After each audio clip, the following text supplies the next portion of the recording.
තෙරුවන් සරණයි. නමෝ බුද්ධාය.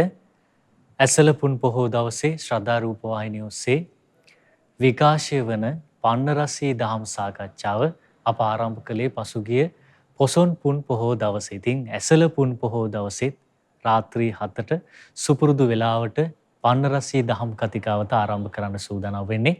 අද දවසේත් මේ ඇසළ පුන් පොහෝ දවසේ තිබෙන වටිනාකම, බුද්ධ ශාසනයේ තිබෙන විශේෂත්වය ගැන අපට පැහැදිලි කරලා දෙන්න, මේ අනුශාසනාවන් සිදු කරන්න අපට බොහෝ දහම් කරුණු කියලා දුන්නු පින්වත් ස්වාමින් වහන්සේ නමක් අපි වැඩම කරගත්තා. ඉතින් වැඩම කරන්ට දෙන අපේ පින්වත් ස්වාමින් වහන්සේට নমස්කාරය වේවා.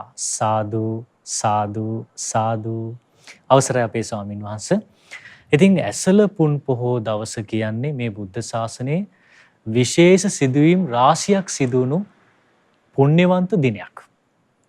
දැන් අපගේ භාග්‍යවත් බුදුරජාණන් වහන්සේ විශේෂයෙන්ම මේ කාරණේ ඇසළ පුන් පොහෝ දවසේ ඉස්මතු වෙන කාරණයක්. ඒ තමයි ගිහිගේ හැර ගිහිල්ලා වසර 6කට පස්සේ උතුම් බුද්ධත්වය සාක්ෂාත් කරලා බරණැස ඉසිපතන මිගදායේදී කොණ්ඩඤ්ඤ වප්ප බද්දිය මහානාම අස්සජි කියන පස්වග තවුසන් උදෙසා ධම්සක් පැවතුම් සූත්‍රය, එහෙම නැත්නම් ධම්ම චක්ක පවත්තන සූත්‍රය දේශනා කොට වදාළේ අද වගේ උතුම් පුන් පොහෝ දවසක.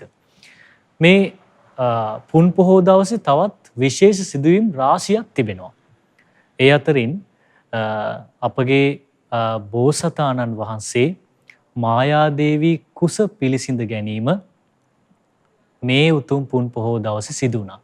පින ස්වාමීන් වහන්සේ අප දන්නවා බුද්ධ ශාසනයේ තිබෙනවා ජාතක කතා. ඒ වගේම මේ නවාංග ශාස්ත්‍රූ ශාසනය තුල තිබෙනවා ආශ්චර්ය අద్భుත කරුණු. ඒතර මේ කරුණු හරිය අසිරිමත්. ස්වාමීන් වහන්සේ දැන් වර්තමානයේ ගොඩාක් දෙනා මේ ආශ්චර්ය අద్భుත කරුණු කාරණා පිළිබඳව ලොකු අවධානයක් යොමු කරන්නේ නැහැ. නමුත් මේ කරුණු කාරණා බුද්ධ ශාසනයේම කොටසක්. අපේ භාග්‍යතුන් වහන්සේ නවාංග ශාස්ත්‍රූ ශාසනය තුල විස්තර කරපු කරුණු කාරණා.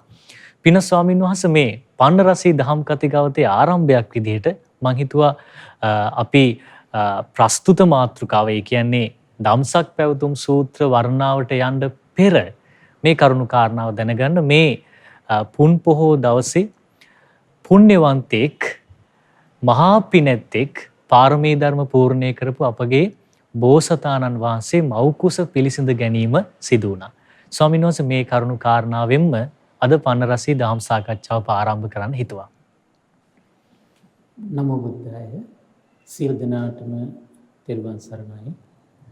පරම පූජනීය කල්යාණ මිත්‍ර ගුරු දේවෝත්තම පින්වත් ලොකු ස්වාමීන් වහන්සේට නිදුක් නිරෝගී සුවපත් භාවයේ චිරජීවනයේ සැලසේවා. තුනුරුවන අනන්ත ආශිර්වාදයේ දෙවියන්ගේ දෙහිමි රැකවරන සැලසේවා. අප සියලු දෙනාගේම নমස්කාරය වේවා. සාදු සාදු සාදු. පින්වත් මහත්මයා, මේ අද ඇසළ පුන් පොහොය දවස පුරා බොහෝ පිරිසක් පින් සිතිවිලිව මං හිතන්නේ බොහෝ දිනක සිත් සතන් තුළ ඉපදිලා තියෙන දවසක්. ඒතර අද ඇසළ පුන් පොහොය දවස ගත්තොත් බුද්ධ ශාසනයේ බොහෝ සොඳුරු සිදුවීම් ලෝකෙට දායාද වෙච්ච දවසක්. එහෙමයි. ඒතර මේ බුද්ධ ශාසනයේ මුල්ම සිදුවීමක් සිදු වෙන දවස. කුමක්ද? මහා බෝසතාණන් වහන්සේ දෙවියන්ගේ බඹුන්ගේ ආරාධනාව පරිදි මනුලොවට එන දවස. එතකොට මේ මහා වීරයා මනුලොවට පැමිණීමත් එක්කයි අනිත් සියලු සිදුවීම් ඔක්කොම ටික පටන් ගන්න. එහෙමයි. බුද්ධ ශාසනයට සම්පූර්ණ පෙළ ගැහෙන ඊට පස්සේ සියලු සිදුවීම් ටික හරිම අසිරිමත් දවසක්. ඒක සරල විදිහට ගත්තොත් එීම අපි පුදුම දෙයක් ඒක. මේ ලෝකේ ධර්ම රත්නයේ පහළ වීමත් ශ්‍රාවක සංඝ රත්නයේ පහළ වීමත්. එතකොට අද දවසේ අපි ප්‍රධාන මාතෘකාව ඒක තමයි. නමුත් මුලින්ම එතකොට මහබෝසතාණන් වහන්සේට සියලු පාරමී ධර්මයන් සම්පූර්ණ කළා තුසිත දෙවියන් අතරට සියලු බෝසතාණන් වහන්සේලා පැමිණෙනවා. ඒක ආශ්චර්ය අద్భుත කාරණාවක්. එහෙමයි. ඒ කියන්නේ වචන ගත්තොත් එහෙනම් බලන්න එතකොට ආශ්චර්යයි ඒ වගේම අద్భుතයි ඒක. ඒක අනිත් අයට සාධාරණ එකක් නෙමෙයි. ඒ කියන්නේ සම්බුද්ධත්වය පිණිස දැන් බලන්න ශ්‍රාවක ජනීජනයා මේ ධර්මයේ අහලා නිකලෙස්සුණු.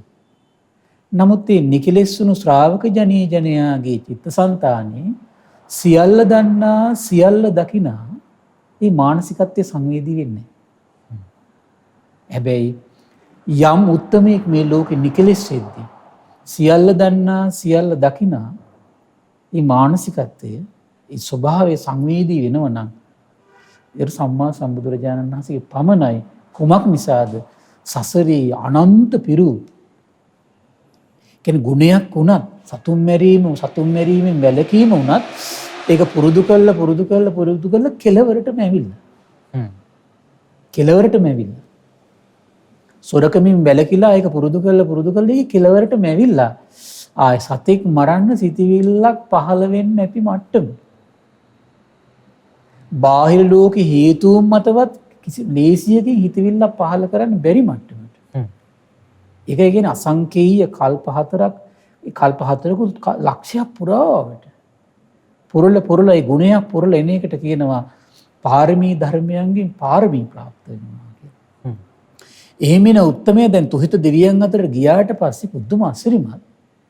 දැන් බලන්න අපි වුණා සාමාන්‍යයෙන් යම් තැනකට ගියාට පස්සේ යම් කිසි කෙනෙක් එතන වැදගත් විදියට ඉන්නකොට අර සියලු දෙනාගේම අපි දුම් කලබලකාරී පිරිසක් මැද යම් කෙනෙක් වැදගත් විදියට ඉන්නකොට අර සියලු දෙනාගේම ආකර්ෂණයට එන්නේ නැද්ද? එහෙමයි. අපි සුළු වෙලාවක් ඉන්නකොට ඒක යොමු වෙන්නේ නැහැ. බොහෝ වෙලාවක් ඉන්නවා. අපි දුම් කෑ ගහන පිරිසක් අතර පොඩි වෙලාවක් කෑනු ගහ ඉන්න කෙනාගේ අවධානය නෙවෙයි. අපි මේ කියන්නේ ඒ කාලේ පුරාවටම දිගින් දිගටම ආය කෑනු ගහ නිශ්ශබ්දව ඉන්නකොට සියලු දෙනාගේ අරේ දිහා බලන්න ඉඳන්. එහෙමයි සම්. ඒ වගේ සිද්ධියක් වෙනවා. පාරමී ධර්මයෙන් පුරාගෙන තුහිත දෙවියන් අතරට ආපු මහබෝසතාණන් වහන්සේ තර මනුස්ස ලෝකේ අවුරුදු 400ක් ගත වෙද්දී එක දවසයි. මනුස්ස ලෝකේ අවුරුදු 400ක් ගත වෙද්දී එක දවසයි. ඒ දවස පුරාවට සති සම්පජන්ණයෙන් ඉන්නවා. කියන්නේ සති සම්පජන්ණයෙන් ඒ 400 ඉන්නවා කියලා කියන්නේ කල්පනා කරලා බලන්න පියවරක් පාසා ඉරියව්වක් පාසා කොහොම සංයමයක් ලස්සන බවක් වැදගත් බවක් ඇද්ද?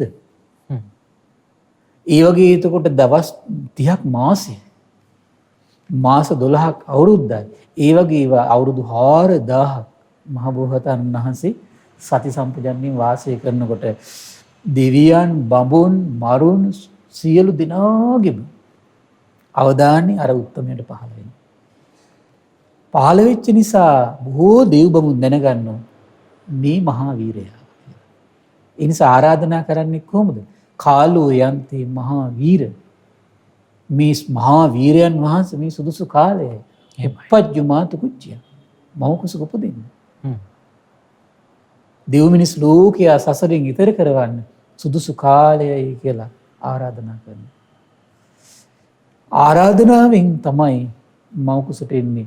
එතකොට අසංකේය හතරකුත් කල්ප ලක්ෂයක් පුරාවට කරුණා, මෛත්‍රී, මුදිතා, උපේක්ෂාවෙන් ඊළඟට සීල සම්පත්තිය මෙහිම ප්‍රඥාවෙන් ඉවසීමෙන් වැඩි ආපු උත්තමයා දෙවියන්ගේ ආරාධනාවෙන් මනුස්ස කුසට එනකොට මේ මහ පොළොව සලිත වෙලා යනවා. අපිට ගොඩාක් සිද්ධිය විස්තර කතා කරන්න ඇත්තටම වෙලාවක් නැහැ. එහෙමයි. අපිට මොකද අපිට ප්‍රධානම අපි විස්තර කරන්න බලාපොරොත්තු වෙන කරුණක් අපිට තියෙන නිසා.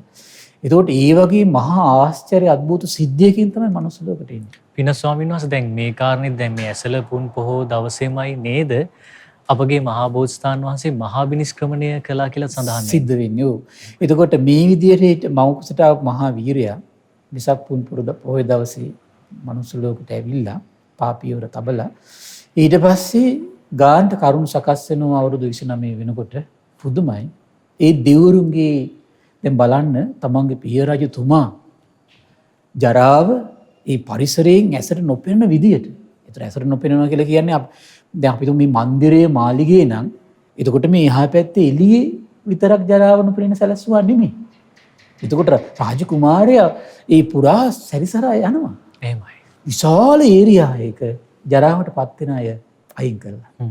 ලෙඩ වෙච්ච අය අයින් කරලා. මරණයට පත් වෙච්ච අය අයින් කරලා. ඇස ගැටෙන මානතික මානේ ඔක්කොම අයින් කළා තිබ්බේ. ශ්‍රමණ රුව පවා අයින් කළා තිබ්බේ. එහෙම මොහොතක පුදුම අසිරිමත් මේ දෙවිවරු තමයි ජරා ව්‍යාධි මරණ රූප මවාගෙන පෙනී සිටිනවා. ඒකත් එක තමයි බලන්න පාරමී බලයක් පිරූ මොහොතම පවා හිත සලිත කරන්න ජරාව දකින්න ඕනේ. එහෙනම් දහමක් ආපු ශ්‍රාවකයා ජරාව සිහි කිරීම කොතරම් හිත සලිත කරයිද? එහෙමයි ස්වාමීන් වහන්සේ. ඒ නිසා දහමේ හැසිරෙන ශ්‍රාවකයා ජරාව සිහි කළ යුතුයි නිවනට හිත සලිත කරන්න. ව්‍යාධිය සිහි කළ යුතුයි නිවනට හිත සලිත කරන්න ඕන. මරණය නිතර නිතර සිහි කළ යුතුයි නිවනට නැත්තම් හිත සලිත වෙන්නේ. එහෙමයි. සාමාන්‍ය එහෙමනේ සාමාන්‍ය මිනිස්සුනේ ඇහැරෙන්න එපා මේ ලෝකෙ. මේ කාමයේ ඇසුරු කරගෙන ප්‍රමාදී වෙලානේ ඉන්නේ. මේ ප්‍රමාදී ජනතාව ඇහැරෙන්න ලොකු ෂොක් එකක් වදිනවා ජීවිතේ. ඒ ෂොක් එක මහ බෝසතාණන්ට වැදුණා. පින ස්වාමීන් වහන්සේ මේ කාරණේම අපිට පැහැදිලි කරගන්න පුළුවන් නේද ස්වාමීන් වහන්සේ? පින තියෙන කෙනා, පින මෝරපු කෙනා ඇත්ත ඇහෙද්දි, සත්‍ය ඇහෙද්දි ඊට සංවේදී වෙනවා කියන කාරණා. අනිවාර්යයෙන්. ඒ මහ බෝසතාණන් වහන්සේ මේ කරුණ ටික සිදු වෙද්දිම සමහරවිට අපි අටුවා පව ඇසුරු කරද්දී අපිට තේරෙන කාරණාවක් තමයි එතකොට මේ සිද්ධිය අවුරුද්දක් පුරා විතර යා ගිහිල්ලා තියෙන මේ සිද්ධි ටික සිද්ධ වෙයි. ජරාව දැකලා කාලයකට පස්සේ තමයි ව්‍යාධි. මහා ප්‍රධාන සූත්‍රෙත් බලද්දී අසුරු කරද්දී හොඳට පැහැදිලි. ව්‍යාධිය දැකලා කාලයකට පස්සේ මරණය. මරණය පිළිලුම් කළ කාලයකට පස්සේ තමයි ශ්‍රමණ රුව. බලන්න ජරා ව්‍යාධි මරණ දකින්නවා. ඒත් මහ බෝසතාණන් වහන්සේ පරිසරයේ අරමුණක් නෑ මම මොකද්ද කරන්නේ මේකට කියලා. හරි පුදුමයි අරමුණ ගෙනාව ශ්‍රමණ රුව. ශ්‍රමණ රුව දැක්කේ යම් මොහොතකද හිතුවා එහෙනම් මට අර තුනට පිළිතුරු මෙතනින් තමයි හම්බෙන්නේ. අන්න ඇසල පුන් පොහොය දවසේ මහා බිනික්මන් කළා. එහෙමයි. අපේ පින්වත් ස්වාමීන් වහන්සේ පැහැදිලි කළේ ඇසල පුන් පොහොය දවස් සිදුවුණු අසිරිමත් සිදුවීම් දෙකක්. ඉතින් මේ පන්නරසී දහම් සාකච්ඡාව වෙනුවෙන් මේ අසිරිමත් දහම් කරුණු කාරණා ඔයාලට කියලා දෙන්න අනුග්‍රහය දරලා තියෙන අද දවසේ දකුණු කොරියාවේ සේනියුතු පින්වත් හර්ෂ චමිල් මහතා සහ ආර්.පී. අජිත්රුවන් කරුණාරත්න මහතා විසින් විකාශන අනුග්‍රහය දරලා තියෙන. ඉතින් ඒ බවත් අපි බොහොමත්ම පුණ්‍යානුමෝදනා පූර්වකව සිහිපත් කරනවා. පන්නරසී දහම් සාකච්ඡාව අපි තවත් ඉදිරියට අරගෙන යන්න. පින්වත් ස්වාමින් වහන්සේ පැහැදිලි කළ අපට මේ බුද්ධ ශාසනයේ සිදුණු තවත් අසිරිමත් සිදුවීම් දෙකක්. දැන් ප්‍රස්තුත මාතෘකාව වෙන්නේ ධම්සක් පැවතුම් සූත්‍රය. දැන් ඊට කලින් අපේ ස්වාමින් වහන්සේ අහලා තියෙනවා අපි මේ බුද්ධ ශාසනයේ හිටපු 80 මහා ශ්‍රාවකයන් වහන්සේ නමක් අපගේ භාග්‍යවත් බුදුරජාණන් වහන්සේගේ ගිහි කල පුත්‍රය රත්නය. එතකොට 80 මහා ශ්‍රාවකයන් වහන්සේ නමක් විදිහට මේ අපගේ රාහුල මහරහතන් වහන්සේ විශේෂයෙන්ම මේ පිළිබඳව අපට තොරතුරු ලැබෙන රාහුලෝවාද සූත්‍රය වගේ සූත්‍ර දේශනාවල ශික්ෂාකාමී අවවාද පිළිගන්න මහරහතන් වහන්සේලා අතර අග්‍ර වුණා. එතකොට හරි සුන්දරයි අපේ රාහුල මහරහතන් වහන්සේ. ඉතින් මේ ඇසල පුන් පොහෝ දවසේ තමයි අපගේ රාහුල මහරහතන් වහන්සේ ඉපදිලා තියෙන්නේ. ඉතින් පින ස්වාමීන් වහන්සේ තව දෙයක් තමයි මේ බුද්ධ ශාසනය රැකගන්න පළවෙනි ධර්ම සංගායනාව පවත්වලා තින්නේ මේ ඇසල පුන් පොහෝ දවසක. එතකොට මේ අපේ අජාසත් මහරජතුමා බුද්ධ ශාසනය ගොඩාක් ප්‍රිය කරන රජ කෙනෙක්. එතුමාගේ මූලිකත්වයෙන් අපගේ මහා කස්සප මහරහතන් වහන්සේගේ මූලිකත්වයෙන් සිදුුනේ පින්න ස්වාමීන් වහන්සේ මේ කාරණෙත් ටිකක් අපි ඉස්මතු කළොත් වටිනවා කියලා හිතෙනවා. අනිවාර්යයෙන්ම. එතකොට භාග්‍යතුන් වහන්සේ වෙසක් පුන් පොහොය දවසේ අනුපාදිශේෂ පරිනිර්වාණ ධාතුවෙන් පිරිනමන පෑවට පස්සේ මහා කශ්‍යප මහරහතන් වහන්සේ තමයි වගකීම පැවරෙන්නේ. එහෙමයි. බලන්න හරි අසිරිමත් අරහත් සම්බුදුරජාණන් වහන්සේගේ ශ්‍රී දේවී බොහෝ ලක්ෂණ දරාගෙන දවස් 7ක් ඇතුළත නිකලෙස්සුණු එතකොට දුතාංගධාරී මහා කශ්‍යපයන් මහරහතන් වහන්සේ බොහෝ කලක් ඒතර ඈත ගිරි ගුහා වනයේ තමයි වැඩ සිටියේ. එහෙමයි. හරි පුදුමයි. භාග්‍යතුන් වහන්සේ පිරිනිවන් පාවදාල දවසේමනේ පුදුම හිතෙන්නේ මහා කශ්‍යප මහරහතන් වහන්සේ නෝනේ කැලේම. තර මිනිස්සුන්ගෙන් අහන කොහෙද වැඩ සර්වඥයන් වහන්සේ වැඩ ඉන්නේ. ඇයි දන්නේද අද ඊයේ රාත්‍රී සර්වඥයන් වහන්සේ පිරිනිවන් පෑවා. පුදුමේ කියන්නේ නිදා. සර්වඥාන් වහන්සේගේ දේහයේ චිතකයේ දල්වන්න හදනවා දල්වන්න දෙන්නේ. දිවුරු මහා කස්සපයන් වහන්සේ එනකන් ඉන්නවා. එහෙමයි. ඊට පස්සේ මහා කස්සපයන් වහන්සේට පින්වත් විශාල වගකීමක් පැවරුණා. මේ ධර්ම සංගායනා කරන්න. ඉතින් ඇසලපුන් පොහොය දවසේ තව වගකීමක් විශාල වශයෙන් පැවරුණා පරම පූජනීය ආනන්දයන් වහන්සේට. එහෙමයි. ඒ වෙනකොට අග්‍ර උපස්ථායක සියලු ධර්මයන් 84000 ධර්මස්කන්ධය බුද්ධ ශාසනය එකම සිත් මඩලක කැටි වුණා නම් ඒ පරම පූජනීය ආනන්දයන් වහන්සේගේ චිත්තසංතානය. ඒක මහා විස්මිත දෙයක්. ඉතින් සොදුරු සිදුවීම් අපට විස්තර වශයෙන් කතා කරන වෙලාවක් නැහැ. හරි පුදුමයි. ඒතර ආනන්දයන් වහන්සේ කොට මේ ධර්ම සංගායනාවට ඇවිල්ලා මෙන්න මේ කටයුතු ටික ආරම්භ වෙන්න සප්තවර්ණී ගල් ගුහාවට සූදානම් වීම අර පැත්තෙන් අජාසත් රජතුමාගේ සම්බන්ධය. ඒතර මේ සියල්ල එතකොට සිදු වෙලා තියෙන්නේ එතකොට මේ ඇසලපුන් පොහොය දවසේ. ඊට අමතරව එතකොට ලංකාධරණී තලයේ ඒ වෙද්දී තව සුවිශේෂී සිදුවීම් ටිකක් ඔය අතර සිද්ධ වෙනවා. එහෙමයි.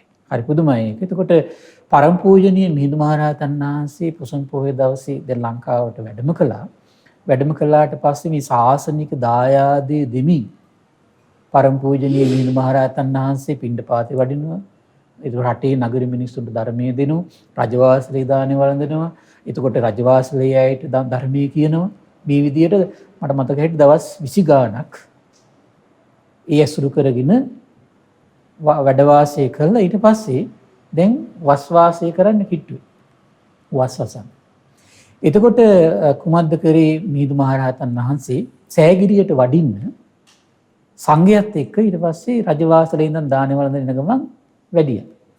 ඒතකොට දැන් මේ එතකොට ඒ වැඩි රජතුමා ඇතුළු පිරිසට අප්‍රමාදයේ පිළිබඳ බණක් කියලා. එහෙමයි. ධර්ම දේශනාවක් කරනවා. ඒතර රජතුමා තාම මේක දන්නේ නැහැ.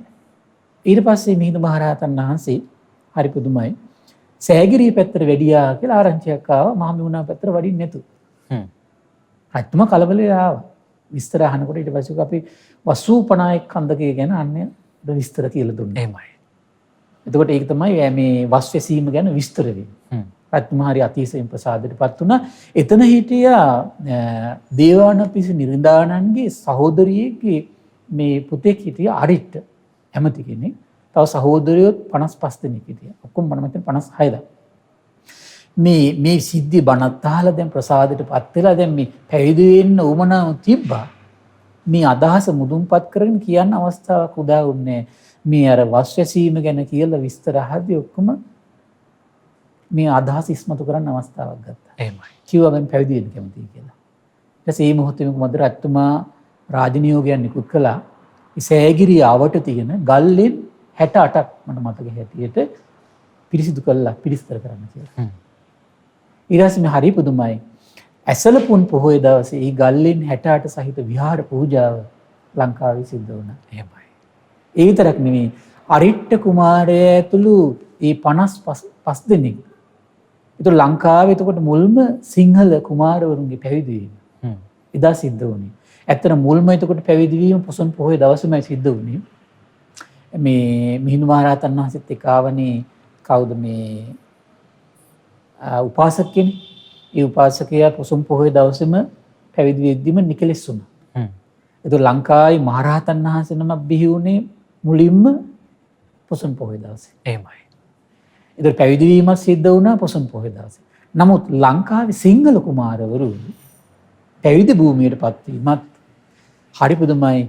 පැවිදි උපසම්පදාව ලබද්දිම අනිත් පැත්තෙන් නිකලෙස් වුණා. මේ ඇසලපුන් පොහොය දවසේ. හරි පුදුමයි. එතකොට දඹදිව තලයේ දහම්සක ප්‍රවර්තනය වෙලා නිකලෙස් මුනිවරු ඇසලපුන් පොහොය දවසේ ආර්ය ශ්‍රාවකයෝ බිහි වෙද්දිම මේ ඇසලපුන් පොහොය දවසේ මේ ලංකාවේ සිංහල කුමාරවරු පැවිදි වීමත් නිකලෙස් වීමත් කියන කර්ම සිද්ධ වෙනවා. පින ස්වාමීන් වහන්සේ ධර්මයේ කියන දේ බුද්ධ ශාසනය කියන දේ අපට කොච්චර සුන්දර දායාදයක්ද. ඒ දායාදය මත තමයි ඒ දායාදයේ පදනම් කොටගෙන තමයි අපේ හෙළ සංස්කෘතිය සිංහල සංස්කෘතිය මේ විදිහට ගොඩ නැගෙන්නේ. අපේ පින ස්වාමීන් වහන්සේ අපිට මේ කරුණු කාරණා විදිහට මම අහලා දැනගත්තේ අපේ ස්වාමීන් වහන්සේගේ මේ ඇසලපුන් පොහෝ දවසේ සිද්ධ වෙච්ච සුවිශේෂී සිදුවීම්, මේ බුද්ධ ශාසනය තුල සිදුවුණු සුවිශේෂී සිදුවීම්. ඉතින් අපගේ බෝසතාණන් වහන්සේගේ උතුම් ජාතක පුවත් අපි කියවනකොට හරි අසිරිමත් කියලා හිතෙනවා. මොකද අපගේ බෝසතාණන් වහන්සේගේ තිබුණු ඉවසීම, අපගේ බෝසතාණන් වහන්සේගේ තිබුණු විචාරශීලී බව, අපේ බෝසතාණන් වහන්සේ තුල තිබුණු යහපතට සංවේදී වීමේ හැකියාව හරි පුදුමයි. වර්තමානයේ ගොඩක් අඩු වෙමින් යන දෙයක් මේක. පින ස්වාමින් වහන්සේ දැන් අපේ මේ ඇසලපුන් පොහොය දවසේ අපේ ප්‍රධාන මාතෘකාව විදිහට තියෙන්නේ ධම්සක් පැවතුම් සූත්‍රය. හරි අසිරිමත් සූත්‍ර දේශනාවක්. ඉතින් ආර්ය සත්‍ය විවෘත වුණු උතුම් සූත්‍ර දේශනාවක්. ඉතින් දැන් මේ ඇසලපුන් පොහොය දවසේ තමයි ඔබ දන්න දෙයක්. ඒ තමයි දළදා පෙරහැර වගේ උතුම් පෙරහැරවල් පවත්වමින් භාග්‍යවතුන් වහන්සේට පූජෝපහාර දක්වන්නේ. ඒක අතීතයේ ඉඳන් තිබුණු සංස්කෘතියේ කොටසක්. ඉතින් අපි පන්නරසී දහම් සාකච්ඡාවේ මීළඟ කොටස විදිහට අපේ ස්වාමින් වහන්සේගෙන් මම දැනගන්න හිතුවා. ස්වාමීනි, මේ ධම්සක් පැවතුම් සූත්‍රය එහෙම නැත්නම් ධම්මචක්ක ප්‍රවර්තනය, ධර්මයේ ප්‍රවර්තනය කරනවා, මේ ලෝකයේ ධර්මයේ ඉස්මතු කරනවා කියලා යමක් සිද්ධ වුණා.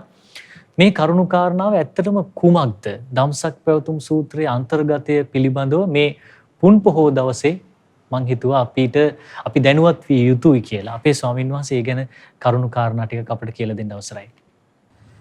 උපින්වත් මහත්මයා, එතකොට මේ ඇසල පොහොය කිව්වට පස්සේ බොහෝ දෙනෙකුට සිතට නැගෙන ප්‍රධානම බුද්ධ ශාසනයේ සිදුවෙච්ච දේ තමයි මේ දහම්සක ප්‍රවර්තනය වෙච්ච දවස. ඒ විතරක් නෙමෙයි. මේ බුද්ධ ශාසනයේ පැවැත්මට අනුත්තර පින්කිත පහළ වෙන්නේ. මේ ශ්‍රාවක සංගරුවනේ අනුත්තර පින්කිතේ පහළ වීම. එතකොට මේ ඇසල පොහොය දවස් තමයි සිද්ධ වුණේ. මේ විනය පිටකේ හරි පුදුම ලස්සනට ඒ විස්තරේ තියෙනවා. ඒක කෙනෙක් කියවද්දී හිත සුවපත් කරමින් ලස්සනට මේ කියවන්න පුළුවන් ඒ සොඳුරු සිදුවීම හිතේ නැවිලා පේනවා. අපි සාමාන්‍යයෙන් දැන් ධම්සක් පැවතුම් සූත්‍රයේ දීමේ බික්කවේ එතනින් පටන් ගන්න. එහෙමයි. නමුත් මේ ඇසල පොහොය දවසේ ඊට పూర్වයේ දැන් අසංකේය කල්ප 4ක් කල්පලක්ෂයක් පුරාවට පෙරම් පුරාගෙන දැන් ශාස්ත්‍රුන් වහන්සේ සම්බුදු ඥාන උපදවාගෙන හරි පුදුමයි. දැන් ශාස්ත්‍රුන් වහන්සේට ධර්ම දේශනාවට හිත නොඇලෙනවා. දැන් අපිට නම් සාමාන්‍ය පොඩි දැනුමක් ඥානයක් ලැබුණනම් අපි ඒක කොච්චර එළියට දාන්න මහන්සි ගන්නවද නේ? ශාස්ත්‍රුන් වහන්සේ තාම සම්බුදු නැති ලෝකෙ දිහා බලලා නැහැ තාම. හරි පුදුම දෙයක් ඒක. ලෝකෙ දිහා බලලා නැහැ තාම. ඒක පුදුම දෙයක්. ඒක ආශ්චර්ය දෙයක්. එතකොට මහබෝසතාණන් වහන්සේ විදියට අවුරුදු 6ක් පුරාවට දඹදිව තලයේ පුරා වේදගෙන ඒ කාලේ විමුක්තිකාමීන් හොයාගෙන ගියානේ. එහෙමයි.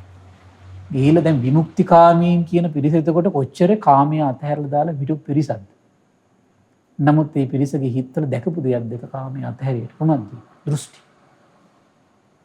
එතකොට ඒ සියල්ල මතක් වෙද්දී අරහත් සම්බුදුරජාණන් වහන්සේට හරි පුදුමයි හිතෙනවා. කිච්චේන මේ අධිගතං හලන්දානි ප්‍රකාශිතු රාග දෝෂ පරිතේහි නායන් ධම්මෝ සුසම්බුද්ධෝ. මම මේ ධර්මයේ දුක්ඛසේ අවබෝධ කළේ. මේ දුකසේ අවබෝධ කරගත්තු මේ ධර්මයේ රාගයෙන්, ද්වේෂයෙන්, මෝහයෙන් විලිච්ච ජනතාවට කියන්න ගියොත් මේගොල්ලෝ මේක අවබෝධ කරගන්නෙත් නැහැ. පටිසෝත ගාමින් නිපුණං ගම්බීරං දුද්දසං අනු රාග රත්තාන දක්කින්ති තමුක් හන්දේන ආවටහති. මේක හරියට උඩු ගම්බලා යන එකක් වගේ. එතකොට මේ දහම දැක්කේ කුමක් වගේද? උඩු ගම්බල. දැන් සාමාන්‍යයෙන් ගඟක කෙනෙකුට පහළට ගලාගෙන යන ලීසින්. එහෙමයි.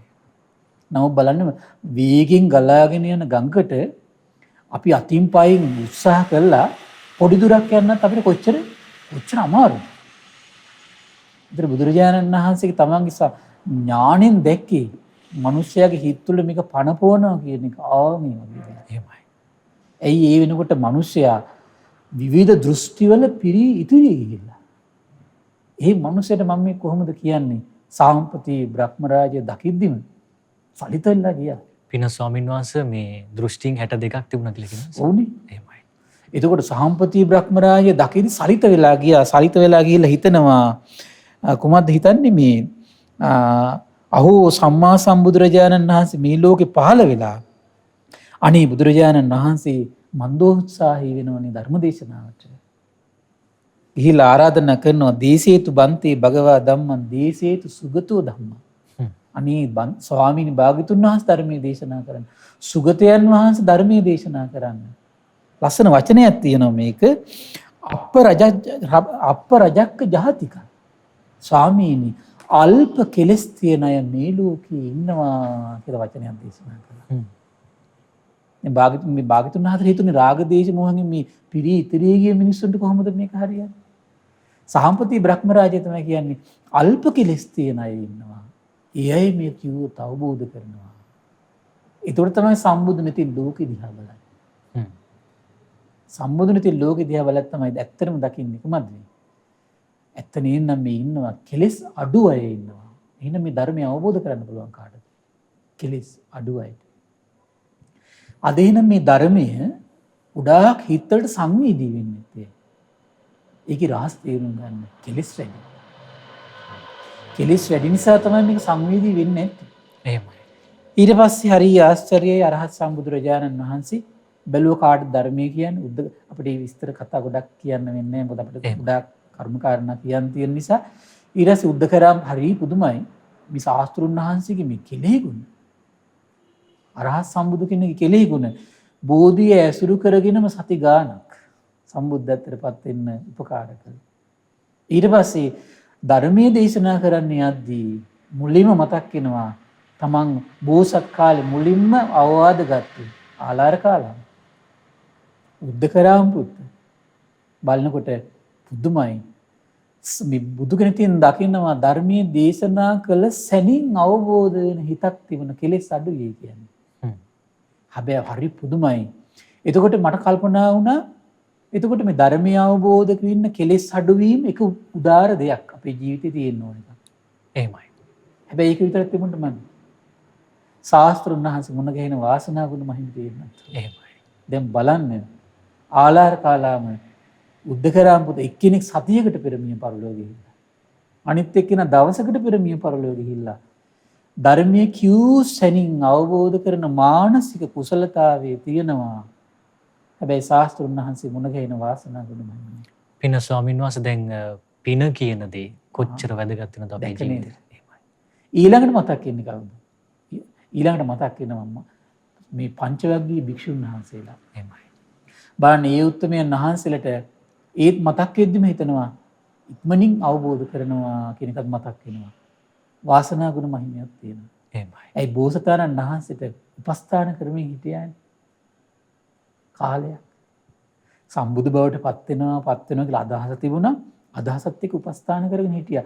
ඒ රැස්සිච්ච පින් සසරේ එතකොට ගෞතම බුද්ධ ශාසනේ එතකොට මේ ඉහළින් මින ශ්‍රාවකයන් බවට පත් වීමේ ඒ පාරමී බලය එහෙමයි. ඒ සියල්ල එකතු වෙලා හරි ආශ්චර්යයි. ශාස්ත්‍රුන් වහන්සේ වඩිනවා කාටද? බරණැස මිගදායට. පුදුමේ කියන්නේ අසංකේය කල්ප 4ක් පෙරම් පුරලා කල්ප ලක්ෂිකුත් පෙරම් පුරලා මේ සම්බුදු බවට පත් වෙලා ශාස්ත්‍රුන් වහන්සේට ශ්‍රාවකයා සිහි වෙනවා. ධර්මයේ කියන්න ඕන කියලා. බරණැසට එනවා. බරණැසට එද්දි පුදුමේ කියන්නේ ශ්‍රාවකයන්ගේ හිතේ අමුතුම දෙයක් නේ පහළ වෙන්නේ. දැන් මේ පාරමී ගුණයකුත් පුරාගෙන ඉන්න ශ්‍රාවකයන්ට මම මේ කල්පනා කළේ මේ කරුණ ඉස්මතු කරන්න මේ හිතුවේ පාරමී ගුණයක් පුරාගෙන එන ශ්‍රාවකයන්ටත් ශාස්ත්‍රුන්වහන්සේ බාහිරින් හඳුනන්න බෑ. දැක්ක නේද? තමන්ගේ ගාවක් ඇතුලේ දෙයක් තියෙන්න ඕන. දැන් බාහිරින් දකිනවා චවිවරණේ හරිය ප්‍රසන්නයි. බොහොම ලස්සනට සිවුරු පොරවාගෙන පාත්‍ර දරාගෙන දැන් ඉස්සර එහෙම තිබුණේ නෑනේ. දුෂ්කර ක්‍රියා කරන කාලේ අතට පිළිගත්ත කියන කෑම. ඒතකොට මේ බලන්නකොට සිවුරයි ඡවිවරණයයි පාත්‍රයයි විතරක් දැකලා හිතුවනේ මොකද්ද මේ දැන් ලාභ සත්කාර බහුල කරගෙන ගියා. පින ස්වාමීන් වහන්සේ වර්තමානයේ තුලත් ඔය වගේ අදහසක් තියෙනවා. දැන් ගොඩාක් දෙනෙක් ස්වාමීන් වහන්සේ පහදින්නේ දුෂ්කර ප්‍රතිපදා. දුෂ්කර ප්‍රතිපදාවයි. මම මේ කියන්නේ ඒක ඒ දුෂ්කර ප්‍රතිපදාවට පැහැදුනාට කමක් නැහැ. හැබැයි ඒක ප්‍රඥා ගෝචරම දෙයක් නෙමෙයි. ඒකෙන් තමයි මුලා වෙන්න පුළුවන්. මුලා වෙන්න පුළුවන් මේකේ. අපි අන්න ඒකයි බුදුරජාණන් දේශනා කළේ මේ ලෝකේ අපට රැකවරණය පිණිස පවතින ධර්මයයි කියලා. ශාස්ත්‍රුන් වහන්සේ හඳුනගන්නේ කොමකින්ද? ධර්මයෙන්. කුසල අකුසල හඳුනගන්නේ කොමකින්ද? ධර්මයෙන්. සත්‍ය අසත්‍ය හඳුන්වලා දෙන්නේ කොමකින්ද? ධර්මයෙන්. ශ්‍රාවක සංඝ රත්නය ඇත්තටම හඳුනගන්නේ කොමකින්ද? ධර්මයෙන්. එහෙමයි. සත්පුරුෂය අසත්පුරුෂය හඳුන්වලා දෙන්නේ කොමකින්ද? ධර්මයෙන්. මේ සියල්ල අපේ ජීවිතයට උපද්දලා දෙන්නේ ධර්මයේ විසින්. ඉතින් අර වගේ බාහිර දෙයකින් ඉලක්ක කරගෙන මේ මත විතරක් අපි ඇලී ගලී හිටියොත් අපි බුද්ධ ශාසනය අපට මගහැරෙන්න පුළුවන්. ශාස්ත්‍රුන් වහන්සේ මහා කාරුණිකයි. ශ්‍රාවකයෝ හරම හිතා ඉන්නවා. පුදුම කියන්නේ ශාස්ත්‍රුන් වහන්සේ අසංකේය කල්ප 4කුත් කල්ප ලක්ෂයක් පුරාවට දෙව් මිනිස් ලෝකයා කෙරෙහි මහා කරුණාවෙන් මේ ජරා ව්‍යාධි මරණ වැළඳගනිමින් සසරේ ආවේ. මේ මහා කරුණාවේ අසිරිය පුදුමයි. ක්‍රමක්‍රමයෙන් ලං වෙද්දි දැන් අර කාල මේ උත්තරම මුලින් කල්පනා කරගත්තා අපි එහෙනම් ඉස්සරහට යන්න ඕනේ නැහැ පිළිගන්න. වන්දනා කරන්න ඕනේ නැහැ. සිවුරු පාත්‍ර පිළිගන්න ඕනේ නැහැ. අපි දින ඉහළ කුලේ නිසා ආසනයක් විතරක් තියමු. කතිකා කරගත්තා. කතිකාවතේ ඉන්න බැරි වුණා. කතිකාවතේ මේ ඇසල පොය වෙන දවසක් මේ සිදුවෙන සිදුවීමක් නේ. කතිකාවතේ ඉන්න බැරි වුණා. ඊට පස්සේ ඉස්සරහට එක්කෙනෙක් දුවනවා, පාසිවුරු පිළිගන්නවා, අනිත් එක්කෙනා ඒ කාලේ තව සුන්දර දෙයක් තිබුණා තියෙන කෙනෙක් එනකොට විශේෂයෙන්ම ශ්‍රාවක සංඝ රත්නයට මේ ආසනයක් තියෙනවා අදාළ තැන වාඩි වෙන තැනක් තියෙනවා ඊට ඉස්සරහයි. දැන් මුල්ම කාලේ විහාර තිබුණේ නැහැ නේ. එහෙමයි. ඒතර ආසනයක් තියෙනවා බිම ලෑල්ලක් දාලා තියෙනවා පැන් භාජනයක් තියලා තියෙනවා. ඒ කකුල් හොදන්න. අනේ හරි අසරිමත් බුදුරජාණන් වහන්සේ ශාස්ත්‍රුන් වහන්සේ මේ ශ්‍රාවකේ හොයාගෙන මම බණ කියන්න මේ ආවේ. ශාස්ත්‍රුන් වහන්සේ පුටුවේ වාඩි වෙනවා. එක අතකින් පැන් දා ගන්නවා කකුලට. අනිත් අතින් කකුල් හොද ගන්නවා. එහෙමයි. මගේ කකුල් හේතුවේ නැහැ කියලා අනිත් පැත්ත හැල්ල ගියේ නේ. එහෙමයි. කොහොමද මේ කෙලෙස් සහිත හිතක තියෙන අනුකම්පාවයි නිකෙලෙස් හිතක අනුකම්පාවයි දැන් පේනවා. එහෙමයි. මේ කෙලෙස් සහිත කෙනෙක් අපි හිතමු දැන් යම් තැනකට උපකාරයක් කරන අදහසින් යනවා. ගිහිල්ලා යනකොට මිනිස්සු ගණන් ගන්නෑ. මොකද වෙන්නේ සමහර විට? ගියටත් වඩා වේගෙන් සමහරලාට අතහැරලා ඉන්නේ නැද්ද? අවුල් ජාලාවක ආරම්භය. අවුල් ජාලාවක ආරම්භය. එහෙමයි. නිකෙලෙස් හිතක මෙහෙවර නම් පුදුම අසලිමත්. එමුකුත් නැහැ. භාගතුන් වහන්සේ වැඩ මේ ආසනේ වැඩ හිටියා. ඊට පස්සේ පුදුම සිද්ධියක් වුණා. ඊට පස්සේ මේ දැන් මේ ආසනේ වැඩ ඉන්නකොට දැන් අර සත්කාර ටික යම් ප්‍රමාණයකට වුණාට කතා කරන්නේ කොහොමද? ඇවැත්නි කියලා. ඒ කාලේ ඇවැත්නි කියන වචනේ පාවිච්චි කරනවා නිකන් අර සම වයසේ. සම ගුණේ තියෙන කෙනෙකුට. සාමාන්‍ය පාවිච්චි කරන වචනය ඇවැත්නි කියන එක. ඇවැත්නි කියලා කතා කරන්න ආමන්ත්‍රණය කළා. ඊට බුදුරජාණන් වහන්සේ පස්සක භික්ෂුන් වහන්සේ දේශනා කළා ඇවැත්නි කියලා කතා කරන්න එපා කිව්වා. මම අරහත් සම්මා සම්බුදු බවට පත් වෙලා ඉන්නේ. ඊට පස්සේ කියනවා මම දැන් ඔබට ධර්මයේ දේශනා කරන්න. ඔබ කන්නේ මන්න. ඔබට මම අනුශාසනා කරන්නම්. ඒකාන්තයෙන් මේ ධර්මයේ ශ්‍රවණය කරද්දී ඔබ යම් අර්ථයක් පිණිස මේ සසුනේ මේ ඔබ මේ අර්ථයක් පිණිස ජීවිතය අතහැරියද ඒක ඔබට කෙලවරට අරහත්ත්වයට පත් වෙන්න පුළුවන් කියලා අනුශාසනා කරනවා. ඒත් මොකද්ද කියන්නේ? මිසේ වදාළ කල්ලි කියනවා ඇවැත් ගෞතමයනි නැවතත් අමතනවා. බුදුරජාණන් වහන්සේ නැවතත් ඒ අයට කියන ඔහොම කතා කරන්න එපා. තුන්වෙනි අවස්ථාවේ කියන ඇවැත් ගෞතමයනි ඉතින් ඉස්සර එච්චර දුෂ්කර ක්‍රියාවක නිරත වෙලා ඉන්නකොට උපදවා ගන්න බැරි සම්බුදු ඥානය දැන් මේ ලාභ සත්කාර බහුල කරගෙන ඉන්නකොට කොහොමද උපදවගන්නේ? එහෙමයි. දැකනේ දැන් පාරමී ගුණයකින් එන උත්තරමයට පවා වරදින්න බැරිද? පුළුවන්. දැකනේද කුමක් වෙනකන්ද වරදි මේ වැරදීම තියෙන්නේ? ධර්ම ශ්‍රවණය සිද්ධ වෙනවා. එහෙමයි. ශාස්ත්‍රඥ වහන්සේ ඉස්සරහා ඉන්නවා. තාම ධර්ම ශ්‍රවණය වෙන්නේ නැහැ. තාම මෙයයි කන්‍යේම සිද්ධ වුණේ නැහැ. බලන්න මේ දෙක හරි පුදුම වැදගත් කාරණා බුද්ධ ශාසනය කොහොමද? කන් හොඳට සිත් යොමු කරගෙන කන් යොමනවා කියන එකත් ඒ සිත් යොමු කරගෙන කන් යොමාගෙන ධර්ම ශ්‍රවණය කරනවා කියන එක තමයි අපේ ජීවිතය වෙනස් කරන්නේ. මෙතනින් තමයි වෙනස් වීම පටන් ගන්න තැන. ඒ නිසා බාහිර දේවල් වලින් අනිත් දේවල් වලින් අපි ලීසියෙන් අපේ හිත වෙනස් වෙන්නේ නැහැ. දැන් මේ දෙතිස්මහා පුරුෂ ලක්ෂණ දරාගෙන සර්වඥයන් වහන්සේ දකින්න තාම වෙනස් වෙන්නේ නැහැ. එහෙමයි. වෙනස් වෙන්නේ නැහැ. මොන බලන්න වෙනස් වෙන පටන් ගන්න තැන ඊට පස්සේ බුදුරජාණන් වහන්සේ අහනවා එවැත්නි මම මීට පෙර ඔබට කියලා තියෙනවද මං සම්මා සම්බුද්දයි කියලා. මං සියල්ල අවබෝධ කරලා ඉන්නේ. මං නිකලෙස් වෙලා ඉන්නේ. කළ යුතු සියලු දේ කරලා ඉන්නේ කියලා මම මීට පෙර ඔබට කියලා කියනවාද කියලා. අන්නේ ප්‍රශ්නේ අහද්දිම තමයි කිව්වේ නෑ ස්වාමීනි එහෙම දෙයක් නම් කියලා නෑ. ඒ කාරණේ අවධාරණය කරනකම් කන්නේ නෙමෙයි.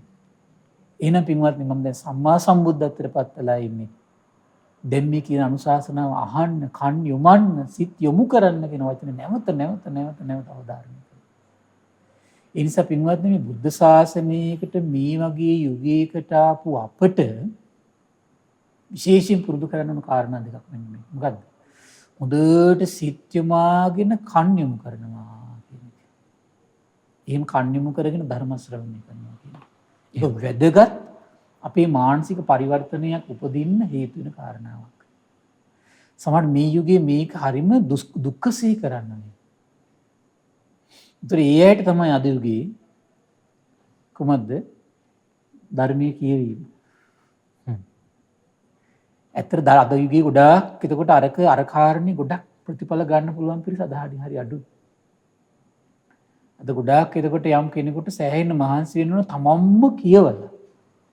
තමන් මේ තුලින් විශාල මේ යෝනිසෝ මනසිකාරයක් උපද්ද ගන්න විශාල මහන්සියක් ගන්නවා. ඒ වගේම පින්වත් ස්වාමීන් වහන්සේ මේ බාහිරින් එන විශාල තර්ජනය, ඒ වගේම බාහිරින් එන අභියෝග ජය ගන්නවා කියන එකත් ලේසි වෙන්නේ නැහැ. ලේසි පාසු දෙයක් නම් නෙමෙයි. හරි පුදුමයි. ඊට පස්සේ අන්න එතකොට තමයි පංචවග්ගීය භික්ෂුන් වහන්සේලා කන් යොමන්න පටන් ගත්තේ පින්වත්නි. එතකන්නේ. ඒතර බලන්න එහෙනම් ඉතින් පාරමී ගුණයක් පුරාගෙන උතුමුනුත් ඒ අයුරින් වෙනවා නම් ප්‍රමාදයට යනවනම් අපිට බැරි පුළුවන්. අපි කොච්චර ඒ අතින් එතකොට හිතා ගන්න පුළුවන් නේද ප්‍රමාදයටපත් වෙලා කොච්චරද අපි කියන්නේ.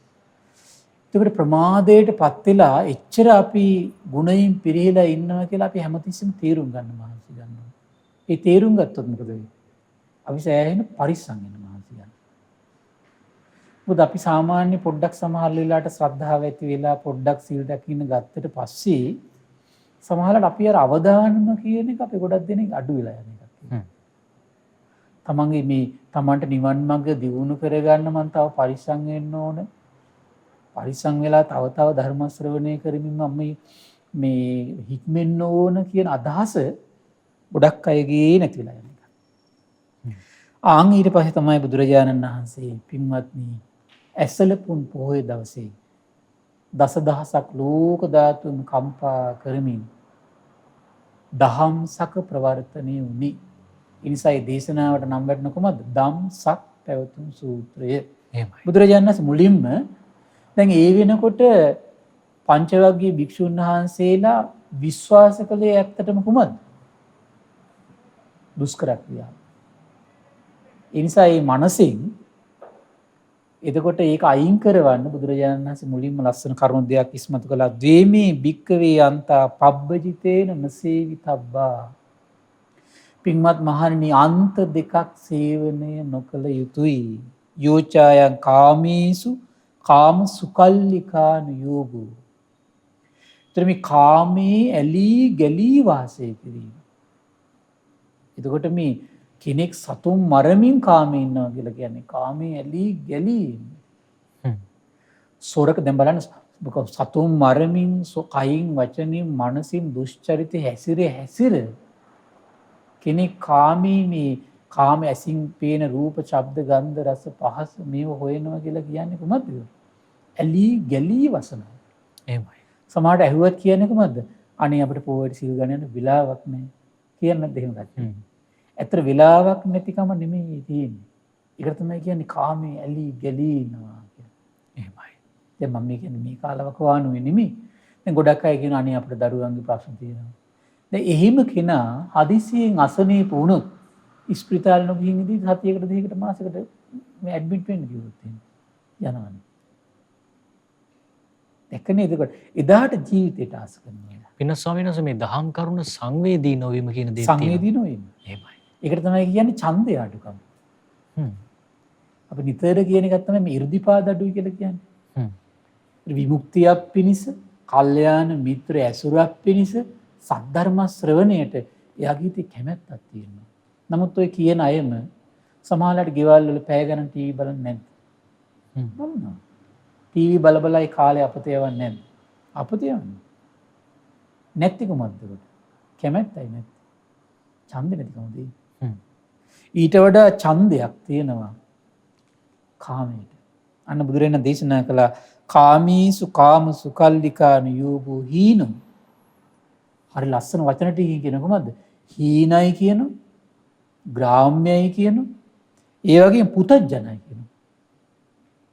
අනරියෝ අනත්ත සංහිතෝ. ආර්ය භාවයට පත් කරන්නේ නැහැ කියනවා. අර්ථයක් නැහැ කියන වචන ඉස්මතු කරනවා. මේ ප්‍රඥාව තියෙන කෙනාගේ හිත මේක කිව්ව ගමන් සංවේදී වෙනවා. කිව්ව ගමන් සංවේදී වෙනවා. සංවේදී වෙච්ච ගමන් මොකද වෙන්නේ? හරි පුදුමයි ප්‍රඥාවත සහිත හිතේ ස්වභාවය මම කියන්නේ. ඒතර ඒකයි ඒ කාලේ කට්ටිය ධර්ම ඉක්මනට අවබෝධ කරන්නේ. මට ගිහි ගෙදර ඉන්න අය පවා මේ කාමයන්ගේ ආදීනව ගැන කියද්දිම ඒ මොහොතේම හිත කාමයන්ගෙන් වෙන් වෙනවා. සුළු මොහොතකට හරි වෙන් වෙනවා.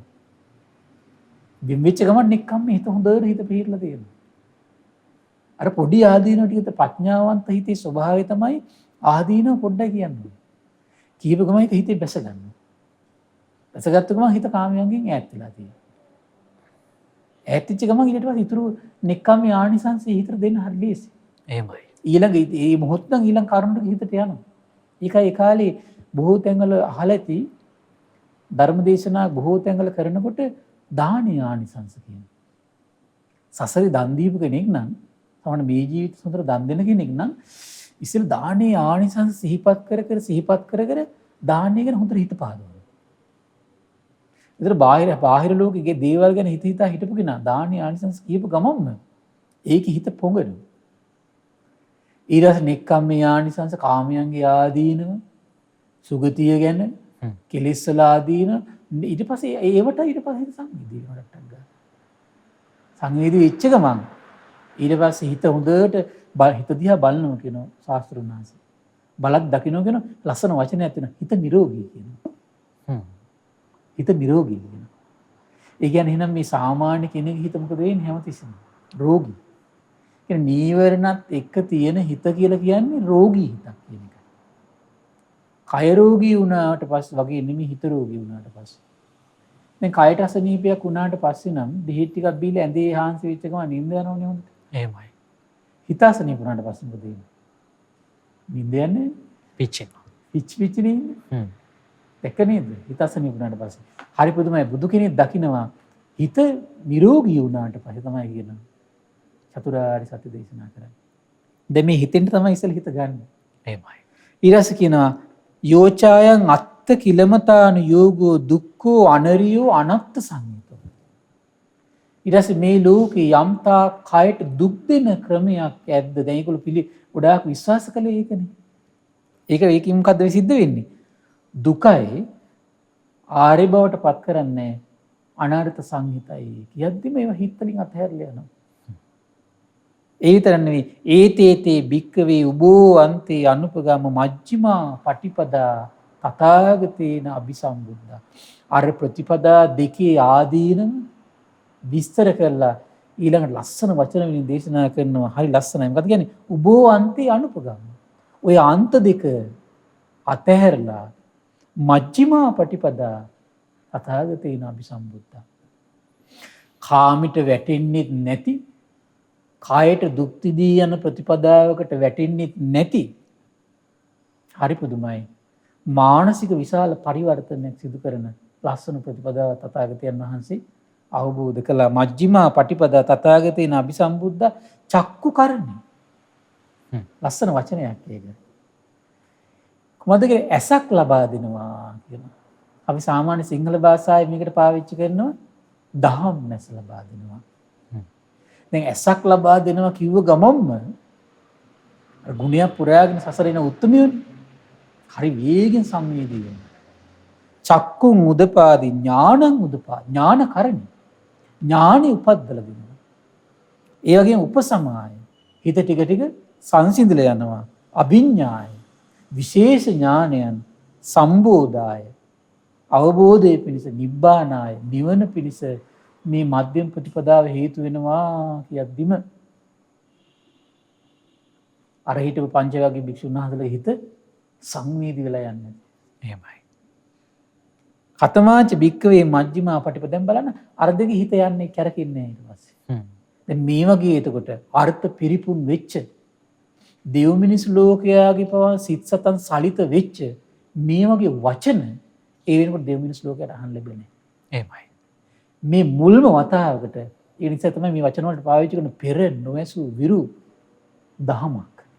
මේ වචන පවා බුදුවරයෙකුට පමණයි සීමා වෙන්නේ.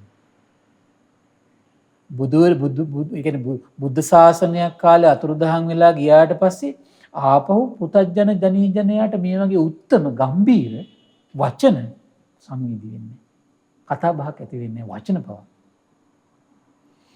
ඊළඟ දේශනා කරන කතමාච භික්කවේ මජ්ක්‍ධිමා පටිපදා කුමද්ද පින්වත් මහණනි මා අවබෝධ කළ මධ්‍යම ප්‍රතිපදාව කාමයට වැටෙන්නේ නැති කයට දුක් දෙන ප්‍රතිපදාවට වැටෙන්නේ නැති මධ්‍යම ප්‍රතිපදාව කුමද්ද? විශේෂ ඥානය ඇති කරන අවබෝධය ඇති කරන සංසිඳවන නිවන පිණිස හේතු වන මධ්‍යම ප්‍රතිපදාව කුමද්ද? අයමේව අරියෝ අට්ටංගිකෝ මග්ගෝ. පින්වත් මහණනි මේ අංග 8කින් යුතු මාර්ගයයි. අංග කීයක්ද? අංග 8කින් යුතු මාර්ගයයි සේයති ඉදං සම්මා දිට්ඨි. ඒකට හරි පුදුමයි. එතකොට බුදුරජාණන් වහන්සේ එතකොට මේ හිතන සංසිඳවන දෙයක් අවබෝධ කළා කොහේ තියෙන උපද්දන්න පුළුවන් දෙයක්ද? හිතේම උපද්දන්න ඕන හැබැයි හිත සංසිඳවන ධර්මයක් අවබෝධ කළා. එහෙමයි. ඒතර මේ සම්මා දිට්ඨිය කොහෙද පින්වත්නි උපද්දන්න තියෙන්නේ? තමන්ගේ මනස තුළ උපද්දන්න තියෙන දෙයක්. අපි මං හිතන්නේ සම්බුදු සිතක සිරිය දහම් කැඩපතේ. එහෙමයි. මම දැන් ආර්ය අෂ්ටාංග මාර්ගය ගැන විස්තර වශයෙන්ම තියෙන දේශනාවක් තමයි මහා චත්තාරීක සූත්‍රය කියලා කියන්නේ. මම හිතන්නේ දහම් කැඩපතේ අපි දේශනා 13ක් දුකේ. විස්තර කළා. සම්බුදු හිතක සිරියත් අපි දේශනා අවස්ථා 3කදී කොහෙද මම නැවත නැවත අරගෙන විග්‍රහ කළා.